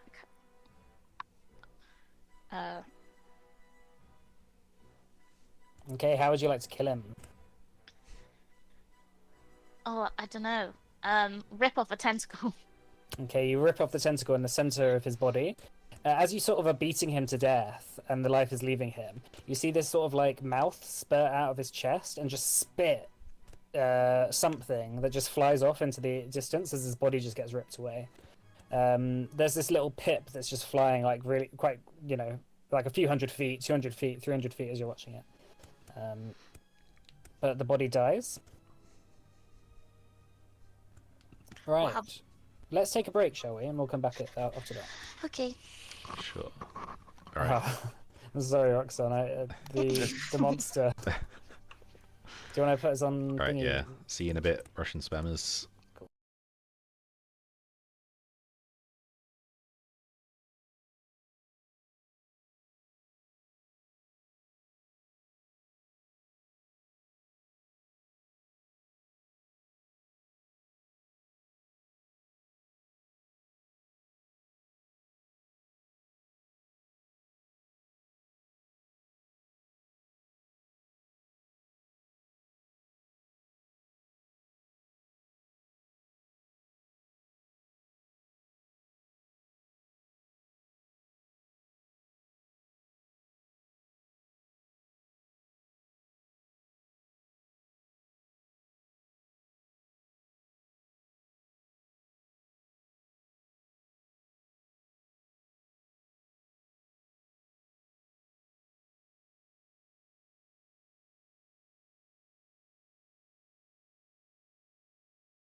All right, welcome back. So before the break, you tracked Master Mazad's astral body to this strange rock that seems to have some sort of cord capture device on there, which this ancient being was using, presumably to trap souls, along an astral dreadnought who had been tethered to it by a soul cable, and clearly unable to leave. But once you killed it, and the creature that had created this strange device, Master Mazad lies there, sort of like panting to himself with his eyes closed. But as you run over to him, Gideon, and look down, you notice that he's beginning to stir, and so he says, "Where are we?"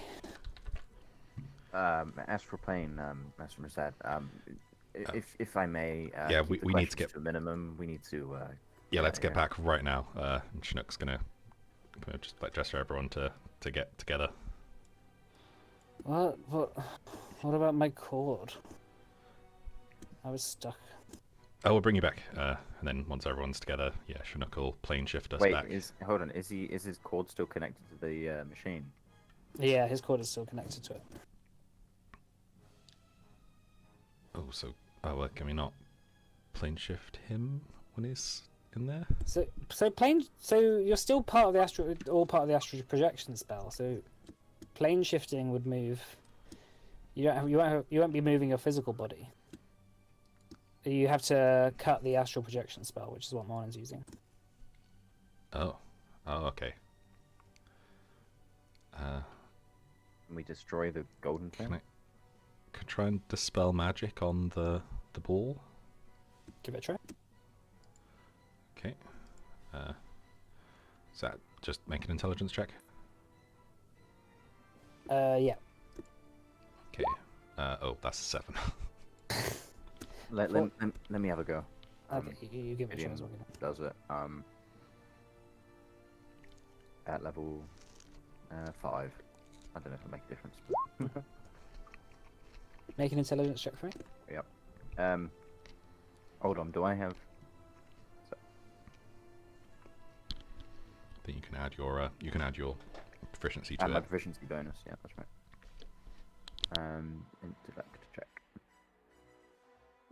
So 22, 28. Okay, so after seeing Skirmishwood try it, you reach out, and with Dispel Magic, you sort of like focus your mind over to the tangle of cords that's sort of surrounding the orb, and you, with your mind, untangle the knots with the Dispel Magic, and eventually you manage to work it through the cogs in the machine and free from its grip. And then Master Mazad sort of like looks a bit more fuller, like less like that he's not being drained. And he stands and says, "Oh, that's better. Well, back to the material plane, is it? I thought I died for a moment." Well, sure. Nothing happened. Okay. Alright, so you're teleporting back to the Chronosphere, are you? Oh, cancelling the astral projection spell? Yes. Alright, so you all open your eyes one by one back in the temple. Except for Roxon, who has like slumped over beside you all and has gone like a pallid shade of grey. Has it been less than a minute? No. Sorry. It has not been. It has been more than a minute. Okay. Reincarnate. Do it. I'm not gonna. I'm not gonna do that. Gonna have Chinook cast Wish for Raise Dead. Okay. So Chinook begins to focus and uses 9th level spell slot to cast the spell Raise Dead. Are you willing to rejoin your body, Roxon? Yes. Okay, so currently you are marching down into the main lobby of the halls of your ancestors, where people are drinking, It's like, eating mead, glorious. feasting. There's like dead dragons which have been wrestled single-handedly by your ancestors, mammoth tusks that people are laughing and drinking out of. You see your father look over at you and go, "Ah," and Oh, raise finally. a goblet of fermented goat's milk. And then you begin to feel a sucking feeling coming from the No. door. No. Someone like tries to hand you like a big, massive like leg of mammoth meat, and you try and reach it, and it just your hand slips off it, and you begin to be sucked away. No. And the doors slam shut behind you as you see the holes of your ancestors like fade into the distance. And you open your eyes. Breath joining your Father. body. Oh, no, back here. You don't sound particularly grateful, Roxanne. You were dead. Yeah, I know. I was about to eat a lot of big mammoth meat, but I guess I'm back here for now. Should next What time? even happened? Wait, next time should we leave you for a little while, or maybe No, it's maybe wait fine. 4 or 5 days? Yeah. No, it's fine. Well, we have stuff to do anyway. Have to wait until I can get my rest, I guess. Yeah, take it easy the next few days. There's well, I yeah, do feel the- quite weak. Master Mazad coughs as he wakes, sort of as he begins looking around, and says, "Oh, I feel like I haven't eaten anything in quite a while." Gideon kind of goes over and like helps him stand up. He like uses you as a weight to help to lift up. He he looks quite exhausted, really, like very thin and Is there a chair nearby? yeah. You sort of lead him over to a chair, and he sinks into it and says, "Oh, thank you, Gideon. It has been well, it feels like a long time." Certainly does. What did you see? Before this. Oh, well, I saw quite a lot. I feel like I got rather invested in my journey through the astral plane. No. Sorry, can be a bit slow sometimes. But just before that, we were looking at different futures. Oh, Unborn Dead, global Oh, destruction, catastrophe. You seem yes. pretty annoyed about that. Well, pretty worried about that before, and certainly so was I. yes, I have seen so much. It is hard to think. What questions do you have? Maybe that will stir my memory. Well, did you find anywhere we were able to stop it? Any realities? Any futures? Yes. There were. But there were just as many that you failed. There seemed to be maybe one thing in common. With the ones we won? Yes, one thing. That was and he points over to Scrimshaw. Him, not the Mind Flayer, the person within. What about me? You learn something. There's something that needs to be learned. Learn what? What is it? That is a spell? What? I suppose a destiny. Yes, I remember. You go into the Underdark, and only in those futures do you win. Well, You go into the Underdark to see someone. must be the prophet. Right. I mean, we were planning on speaking to him, so good sign. Yeah.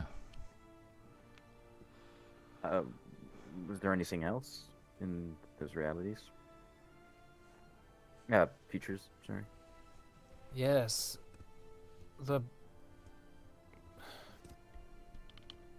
I'm sorry, Gideon.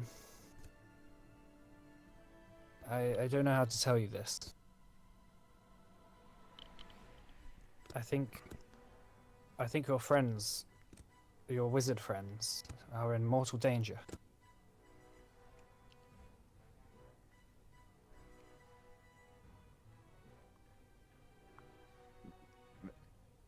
Why?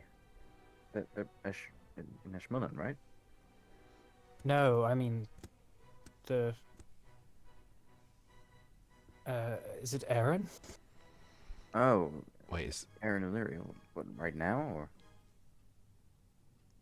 Yes, I fear that it might be too late.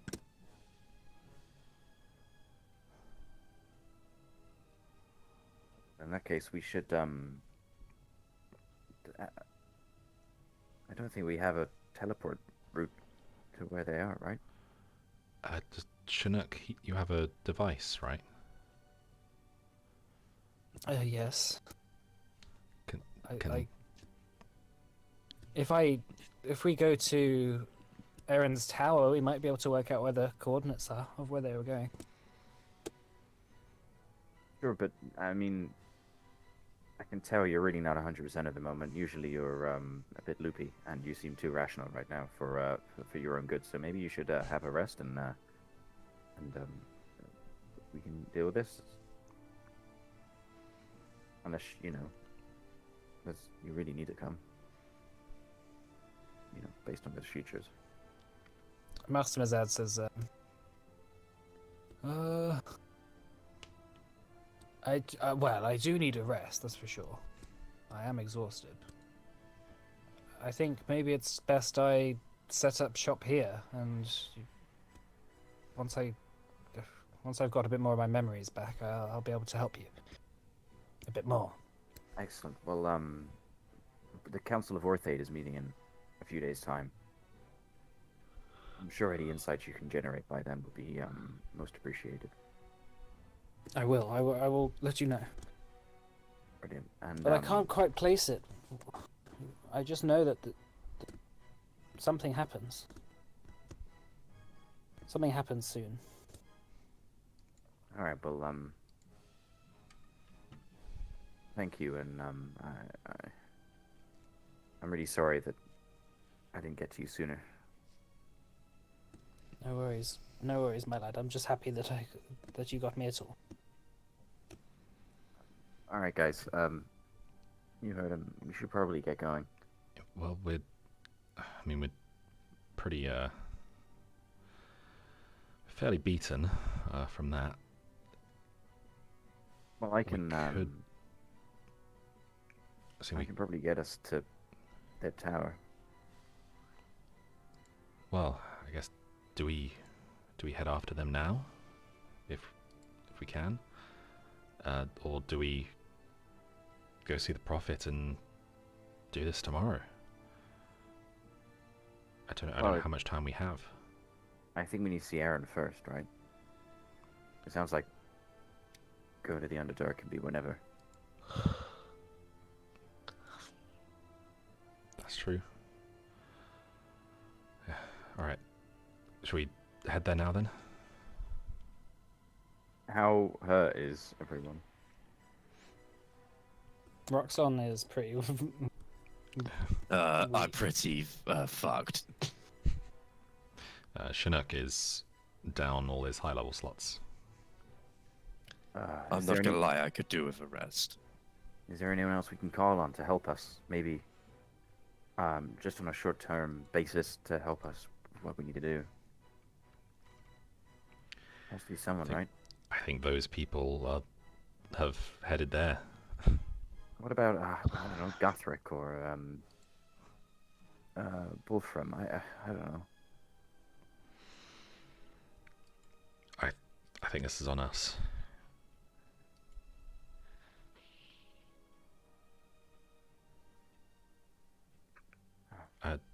Mr. Master, I'm not sure if I should call you Master. Mr. Masad, Dr. Assad, I'm not sure. Masad, Yes. do you see anything as to when they would be in trouble? Any idea as to how much time we have? whether we need to go now, whether we have time to get some rest. I do not know the details, but I do know that it feels urgent. Whatever that means. Right. Well then, I guess we go. Right? And we can't just leave them for dead. Can't. Maybe Roxanne. Maybe We can find maybe a it. short, maybe take a short rest. But Maybe you can recon or I don't know, hang back. I just need a bit of rest. I know, but I don't want you to die or anything. I mean, I just died once. So what's dying again? You know what I mean, friend. Mister, yeah. Fine. Let's go, but please be careful. Okay. Can we like? Yeah, so we teleport. You can leave the chronosphere if you want. Yeah, and it leaves us into. It's back to Erstal. Erstwhile. Cool. Fine. Let's do that. Okay. So you return back to Erstal, go through the main entrance until you are back in your house. Everything seems to be as normal. Birds tweeting in the trees. The trees? The trees. And singing and the sounds of nature around you. Mhm. Realize that I actually haven't put any music on since we started playing it. Alright. I've still got the combat music going. Right, so you are back in Erstal. What would you like to do? Well, unless everyone wants to, grab something to eat or something for the journey, I suggest I teleport us to Orstas. Wait, no. Shouldn't you Yeah. have the box, right? The box. Device you Oh, the- mentioned earlier. All right, the plane shift thing. Yeah, I think so. Right. Yes, you do. But you don't know where they have gone. Yeah. So we need to go to. Yeah, we need to go to Aaron's Tower. Figure out where they're going. Well, where they've gone. Then maybe we can use it. Right then. Maybe while you're checking in Aaron's Tower, I can have a quick short rest while you look for information. Oh yeah, for sure. Just so I can regain some of my spell slots. Sure. Alright, Okay. so I'll take off a spell for that. Cool. Alright, so you're teleporting to Oris, Yeah, say? teleport to To Orstas. Aaron's Tower. All Definitely right, correct. so you begin to focus, and boom, you are transported magically to the top of Aaron's Tower, where you see Bet, as usual, just reading a sort of book whilst eating a sandwich. She says, "All right, guys, you just missed them. How long ago did they go? How long? About an hour ago." We can catch them. Well, you gotta remember it's 10 times the duration, right, isn't it? Or is that a different plane? That's Feywild. Okay. Okay, then, fine. I'm just gonna take a quick... he just, starts pulling, I don't know, comfy cushions and throwing them in the corner. And, jumps into the corner and, puts a book over his face. Would the Raised Dead have brought Roxon back at 1 HP? Yes. Yeah, yeah. I need to go. So I will also grab a pillow and join Gideon Power nap. for a nice little nap. All right. Bet says, "Hey, you guys look like shit. What happened?" Oh, we went to the astral plane. Yeah. Oh, I'm Scrimshaw, by the way. Just I did guess. I have been Yeah, fill in briefed the on the blanks. whole situation. Well, it's nice to see you all. Although I'm not quite sure why you've come here and why you're so rushed. Well, we think they may be in trouble. In trouble. Yes, we spoke to. Well, long story. Basically, Gideon's master saw some visions of the future, many futures, etc., etc. Strapped in the astral plane. Some guy with a pet. We killed the pet. Killed him. Anyway, we think they're in trouble. Not that long to go and help, but we're pretty fucked up. So, they'll rest. Go after them. Well, I think they'll be fine. They had that Master Shanda with them as well. I mean, he seems like a powerful wizard. Well, I mean, if they were fine, then that would be reflected in the future that he saw. But they weren't, apparently. He couldn't give us details, unfortunately. But Oh. yeah, I think we'd. But I completely forgot. There was someone who came, who was at a meeting here not that long ago. Was asking for Gideon.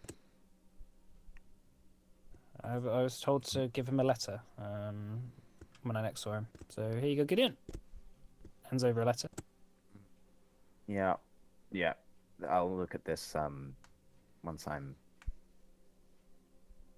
Yeah. Gideon's kind of like zonked, or trying to be zonked.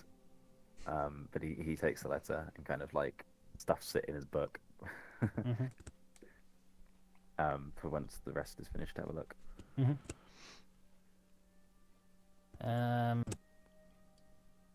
Okay. So so is everyone resting at the moment? Yeah. What's everyone doing? Am I able to rest in this form? Just keep track. Keep track of hit dice manually, I guess. Just the hit dice from this. I guess. Okay. Maybe. All right. So yeah, just tell me when everyone's done with their. Some of mine.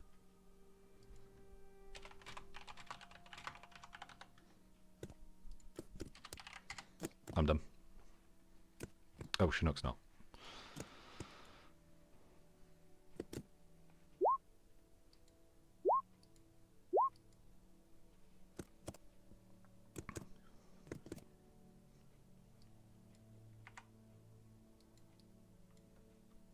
Did you want to open the letter, Gideon, or did you want? Yeah, to just... no, he will. I mean, once the thing's over, so as long as that's okay. But yeah, he will. I put it. There you go. It's called Mysterious Note, and it's in your journal. Ooh. All right. Okay, Chinook is now Okay. ready as well.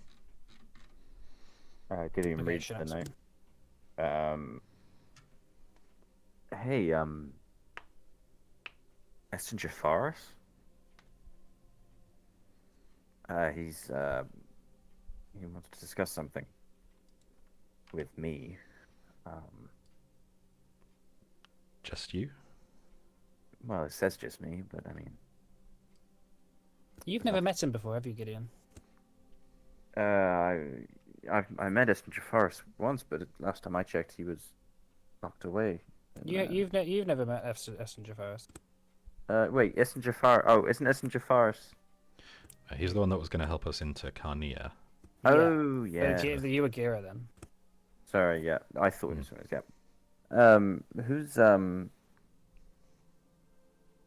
Who's this guy? Well, he was a magister that worked under Naruzatar. He was the one that was our contact. He was going to help us in to assassinate him. Oh shit. He was. That's I not think he good. was the one that we brought back. Bet, cover your ears for a second. Okay. She puts a hand over his.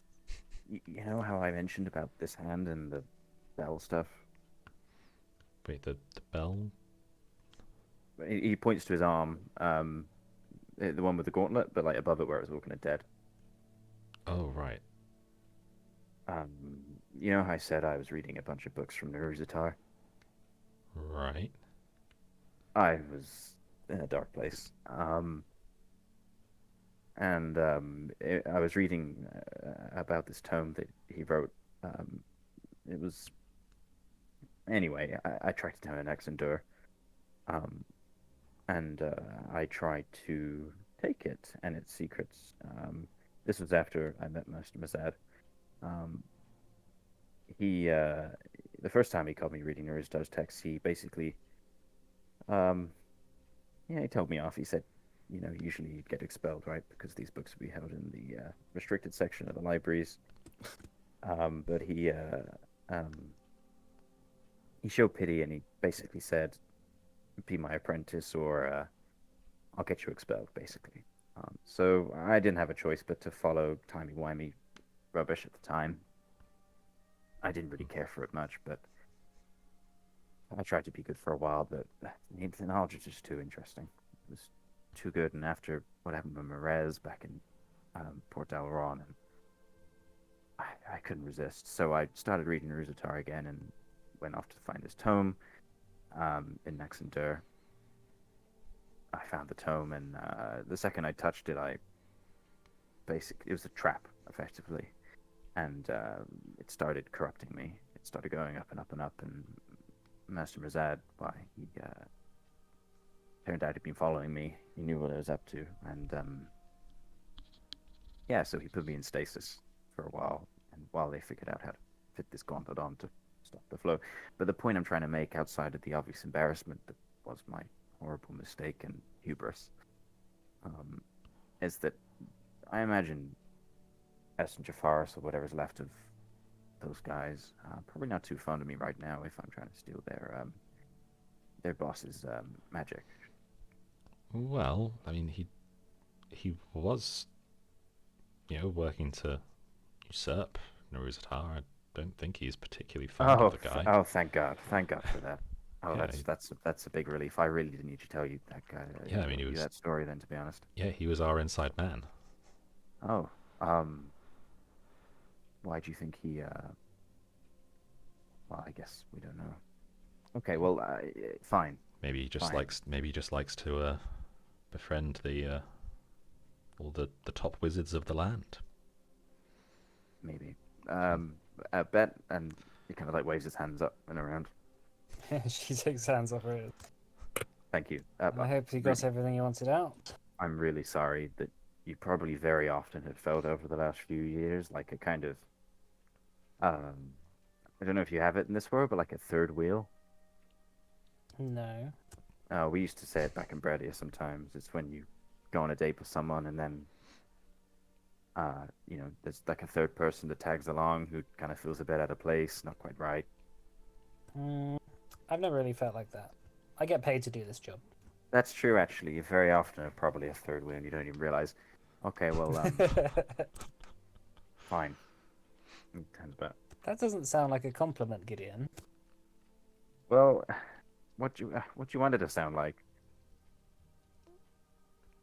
I mean, I'd take you on a date. Wait, hold on. You're about 20 years older than me, right? Wow, Gideon. I don't know. How old are you? Well, I never probably knew my... You don't know how old you are. Well, I've told you... Oh, wait. Have I told you this?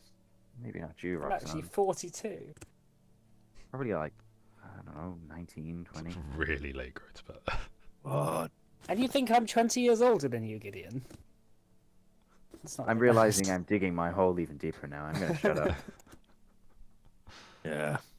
You should probably stop talking. Well, you kept having a low wisdom score. I'm only 28.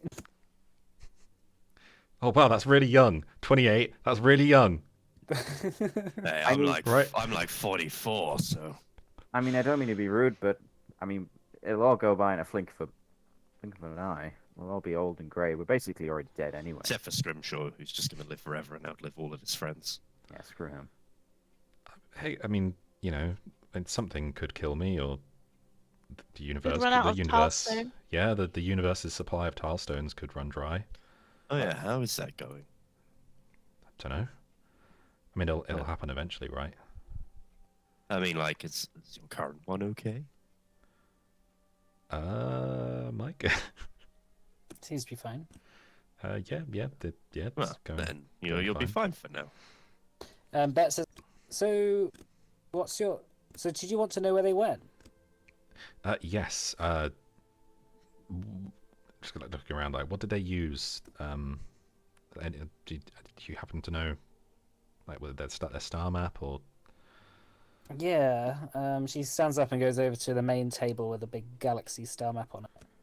She says, I think it's this one, and points to one of the cluster of Cranian planets that you've seen before. And she says, oh no, wait, maybe it's this one.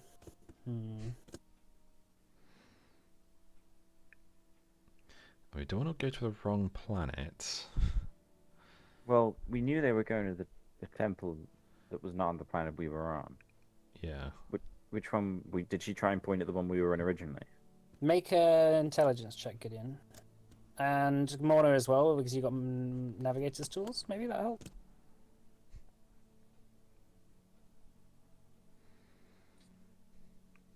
Oh, wait, that was Constitution.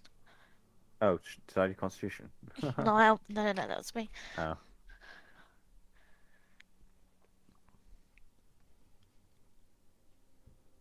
Sorry, I'm just sat in a weird position. I can't reach my mouse because I've got my feet on my table. There you go. All right, so both of you looking at the map, trying to work out. You're pretty sure that you both remember Erin pointing to one when she was referencing to a planet with a temple on it. So you both think it's one of the ones that Bet pointed to. As in, Like you know it's, for example, it's the one on the left. okay. Okay. And there's a sort of like small little jotting of what the coordinates are on there. And they seem to be written in a sort of way that you can like program the machine that Chinook has. You can you can assume Erin's made her own copy of one. Yeah. Since seeing it. All right, let me give this a go, if that's all right. Warren, you haven't really done this before, but how hard can it be, right? So I guess taking the coordinates over to the machine, he kind of looks around. You guys ready? Yeah. Sure. All right then. And he tries to input the coordinates into the interface. Okay. So you input the coordinates in, and you vanish when you put them in. You appear back on a familiar planet to before, sort of similar to the planet that you had seen when you went to Crane. However, you're in the middle of a thick jungle, and in front of you, there's this sort of like multi-tiered, almost ziggurat-style temple made entirely of shiny black rock, and there seems to be two like purple fires burning on the top of the temple. Well, this certainly looks like it could be the place. Yeah. Makes sense. Kind of doing a quick survey around us. Yeah. Is it just kind of dense jungle with a little kind of platform below? Yeah, the jungle, the trees are the same as when you saw last on Crane, where the trees have this sort of like chitin, sort of black exterior to them, and there's no leaves on them. They're just sort of almost dead branches, and they all seem to almost creak slightly when you walk past, almost like they're slightly attracted to you. Yeah. But you see in front the like as you're going down towards the temple, you see a branch that's recently been broken off, and like a bit of dust is sort of pouring from the stump. You know that people probably have been here in the last hour or so. All right. Let's head in. No time to Okay, waste. so you begin to climb the stairs. And when you get to the top of the temple, you can see over quite a lot of the coverage of the tree line. This jungle seems to go on for miles and miles and miles. It's the only thing you can see, these sort of like trees, with this temple sort of just poking out above. But you see on the horizon, you see maybe to the north of you, there's another temple, and then to the south of you there's another one, and to the east there's another one, like right on the horizon, and it looks like there's like maybe a big grid of these temples, every sort of 8 or 9 miles or so. As Gideon as we go up the stairs, Gideon kind of asks everyone, "Do you guys remember fully what we were looking for here again?" We're looking for Aaron. No. Why? Sign- What? In the temple itself, what are they looking for? We were looking for a way to combat the anti-magic effect of the planet-born dead. Okay.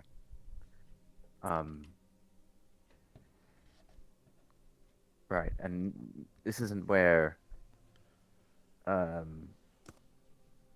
gods, I suppose, of the Cranians reside, allegedly, right? I mean, they didn't really have gods. They had their elders. Yeah. I don't think they had gods anyway. Well, I mean, didn't gods, have- elders, titans, they didn't have kind of mag- merge into one thought, didn't they? I mean, they didn't have magic, and it seems weird to have gods without magic. No, the gods had magic, they just didn't. Oh, the elders had magic. Yeah, the elders had magic. Oh, right. Because the elders were from a different planet. Yeah. Yeah, that's why, because they, yeah. So, are they here? They here, maybe? Well, looking into the temple, it certainly seems rather quiet. There's like the dripping of water. Nothing seemingly going on inside. You do see more fires, you see more firelight in the temple. So there's like a corridor that goes down, and it's quite hard to see further through it without going into it. Let's head in. Let's not waste too much time. They could already be in trouble. Okay, so you go into the temple and begin to descend down quite a long spiral staircase. There are purple lanterns, which are sort of like flaming with like a smokeless flame as you descend, casting this sort of purple light, this sort of dim purple light over the area. Morna, you are invisible during this. Cool. What order is everyone going in? Down this spiral staircase. I'll go first. I'll go second. Alright, Gideon will get behind that. And stick Chinook. And then Chinook and Roxy. Sure, I can never crow. Okay, so descending down this corridor, this spiral staircase, eventually the spiral staircase ends and goes into a corridor which begins to open up, and you see a sort of like large hall, perhaps, with like a plinth at the far end, with lights and flames all around this sort of like altar on this plinth at the far end of the room. But you begin to, as you go in, you don't notice anyone around. Aaron! I could always do a sending message to her. Yeah, Yeah. good idea. Alright then. So Gideon's gonna cast sending, thinking of Aaron in her mind, and say,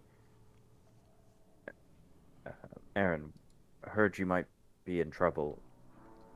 We're in the ziggurat. Where are you? Nothing comes back. I think she's in trouble. Morna, do a perception check for me at the front of the group.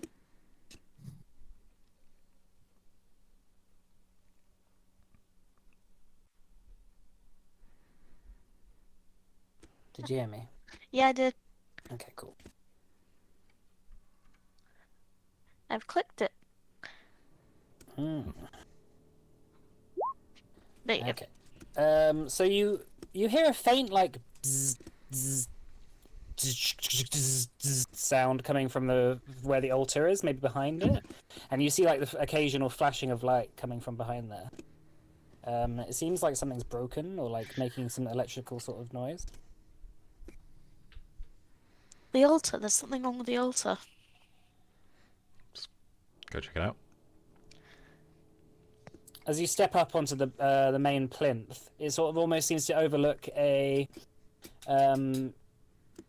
like a sort of viewing area that people might be able to stand and watch the rituals being done on the altar. As you step up, you see a strange group of objects just piled onto the floor near the altar. And it seems to be Illyriel's and Erin's clothes just piled up on the ground by the altar. And something behind the altar is like fizzing with like electricity. Mm. As you go over and see Erin's clothes and Illyriel's clothes, you notice that actually they're on tops of piles of dust. Oh no. I wonder if they've been disintegrated. I knew we couldn't trust Aaron Shander. I knew it. Can you message him? What, and give our position away? Why would I do that? We don't know what's happened. Alright, alright, getting to the sending Aaron Shander and say, we finished our business. Did you need a hand? Is everyone safe and well? Alright, so after a moment, the message comes back, and you hear, "Ah, Gideon, I was just thinking about you. Yes, everything's fine. All the more better for it. Anywhere we can meet?" Wait, am I allowed to message about? I have to cast it again, don't I? You have to cast it again, yeah. So he seemed rather upbeat and said everything was fine. I'm not gonna lie, I don't really want to use up another of my spell slots just to, he wants to know where we can meet. You hear a sort of strange, crackly voice coming from behind the altar saying, "Is that you?" Oh, Epic? Yeah, looking around, you see Epic's the body, sort of like the clockwork construction made by Sax, smashed to pieces, and part of his central computer sort of like disintegrated and is like sparking with electricity every now and again. The projection that sort of lights up a projection is sort of like flickering on and off, and not really enough to like keep him there for very long. He like turns and says, "It is you." What happened? He betrayed us. Betrayed. What was here? Was there something he took? Why? Epic sort of points his flickering projection points a finger up at the walls of the temple, and says, "The key, the key. He had me translate it." What is the key? What is the key? What does that mean? You looking up at the walls of the temple, you see there's like glyphs and iconography all like painted into the walls. Hundreds of icons telling like a large story.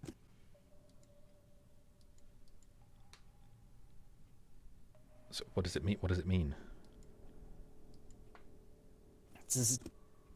I don't remember. I know that there is something on Erd, which is the key. It is why Erd is special.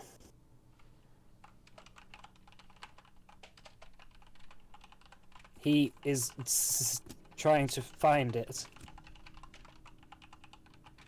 so that he can take credit and secure his legacy.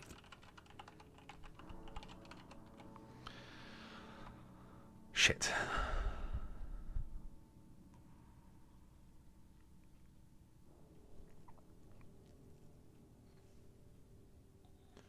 Is there anything we can do for Epic? It sounds like the machine's fucked. He doesn't look the best, honestly. Maybe we get him back to Sax. and I guess take their clothes with us, so we can bring them back tomorrow. They've been disintegrated. Yeah, but can't a wish spell bring them back? Possibly. It's well, there's risks, but maybe. What risks? I thought you could just bring them back.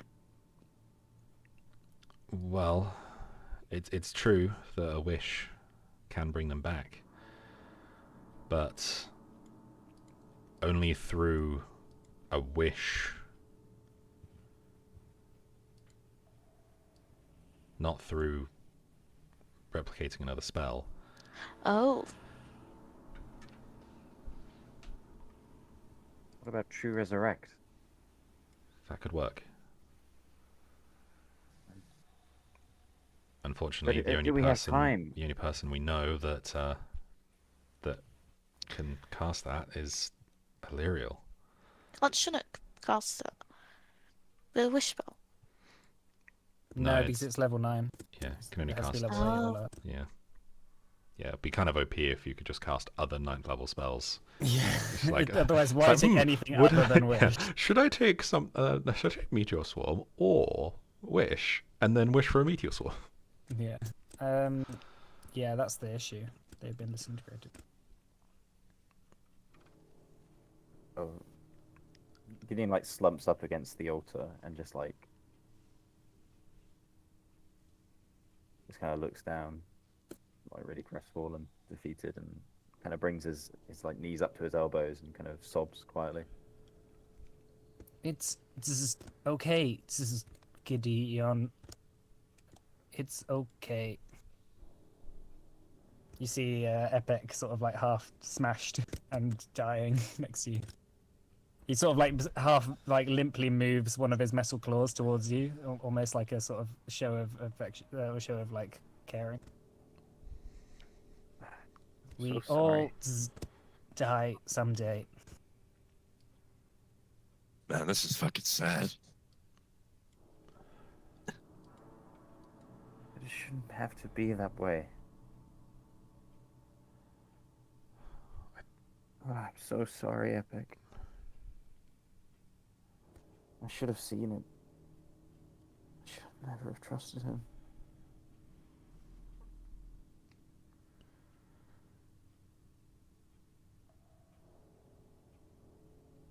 What can we do for you? Destroy that son of a bitch. Are you in pain? Can you feel pain? No, Oh, not okay. anymore. Oh, But I don't have long left. Is there anything we can do for you? Anything at all? Can we get if we get you back to Sax? Can he repair you? Are you? I think I have sustained too much damage to my central processing unit. Do you know how you can take something that I don't know, Baxter? I don't know. Is there anything we could take and maybe bring back at some point? It is okay, Gideon. I am a computer. I was already dead. well. Damn. You watch as the electricity begins to sparkle, and he sort of almost begins to convulse slightly before the projection turns off for the last time. No. Good night, soldier. Gideon like just completely fucking freaks out and just starts like hitting the wall and like No, stop it. he's like, because it doesn't cost any spell slots, he's just like firing chromatic orbs, varying, just like he's not even thinking about the type of it, just like around. Ah, fuck. Kind of just breaks down on the floor again. Someone just put a hand on his shoulder. It's okay. It'll be okay. I'm gonna fucking kill him. I thought Yeah. Yeah, we will. I really thought it changed. Oh, we were fucking wrong, weren't we? People don't change. And Illyrio and Aaron, I mean, they just got married. They're happy. We'll get him, Gideon. We'll get him. I'm sure we can find someone who can cast resurrection spell. Maybe Wolfram's Palace. I guess it's worth a try. We can carry the bodies. There's no bodies. They're just Oh. dust. Oh, we can carry the dust. I could If you put, like. I could put a bit in my pocket, and then we could take it back. I don't think the dust would help. I think if someone's going to bring them back, they can do. It's going to happen with or without the dust.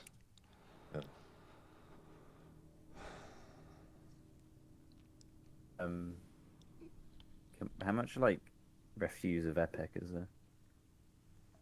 I mean, there's his like computer and the smashed up legs that Sax made for him. I mean, shouldn't His body is there, his computer body and his mechanical body. like Chinook could wish Illyriel back, but yeah, there's the obviously the chance of never being able to cast Wish again, and I still want to make that decision for Zach. Yeah, it's the end of the session now. Anyway, Yeah. So. Let's let him make that decision. That would be after a long rest as well, because he used his 9th slot on Roxxon.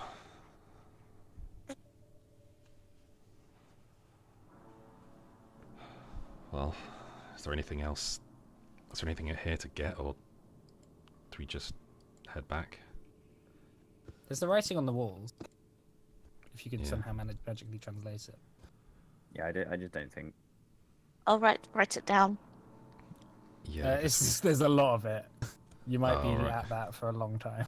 Oh, okay. It's like you'd have to like do etchings of every single bit of the wall, and it's like Yeah. You could come back tomorrow, though. Right? 200 square feet of it at least. You could come back at another time to do it. Yeah, Yeah. absolutely. But like obviously, like Aaron and Lyriel and Epic and Aaron would have known what it said. Yeah. All right, well let's stop there then, shall we? shit. All right. there's- There you go. There's some feels. Fuck. Right in the field. Yeah, it's a red wedding moment. So do you want to thingy the All stream? right. See you next week, Russian spammers. See you next week, everyone. Bye bye.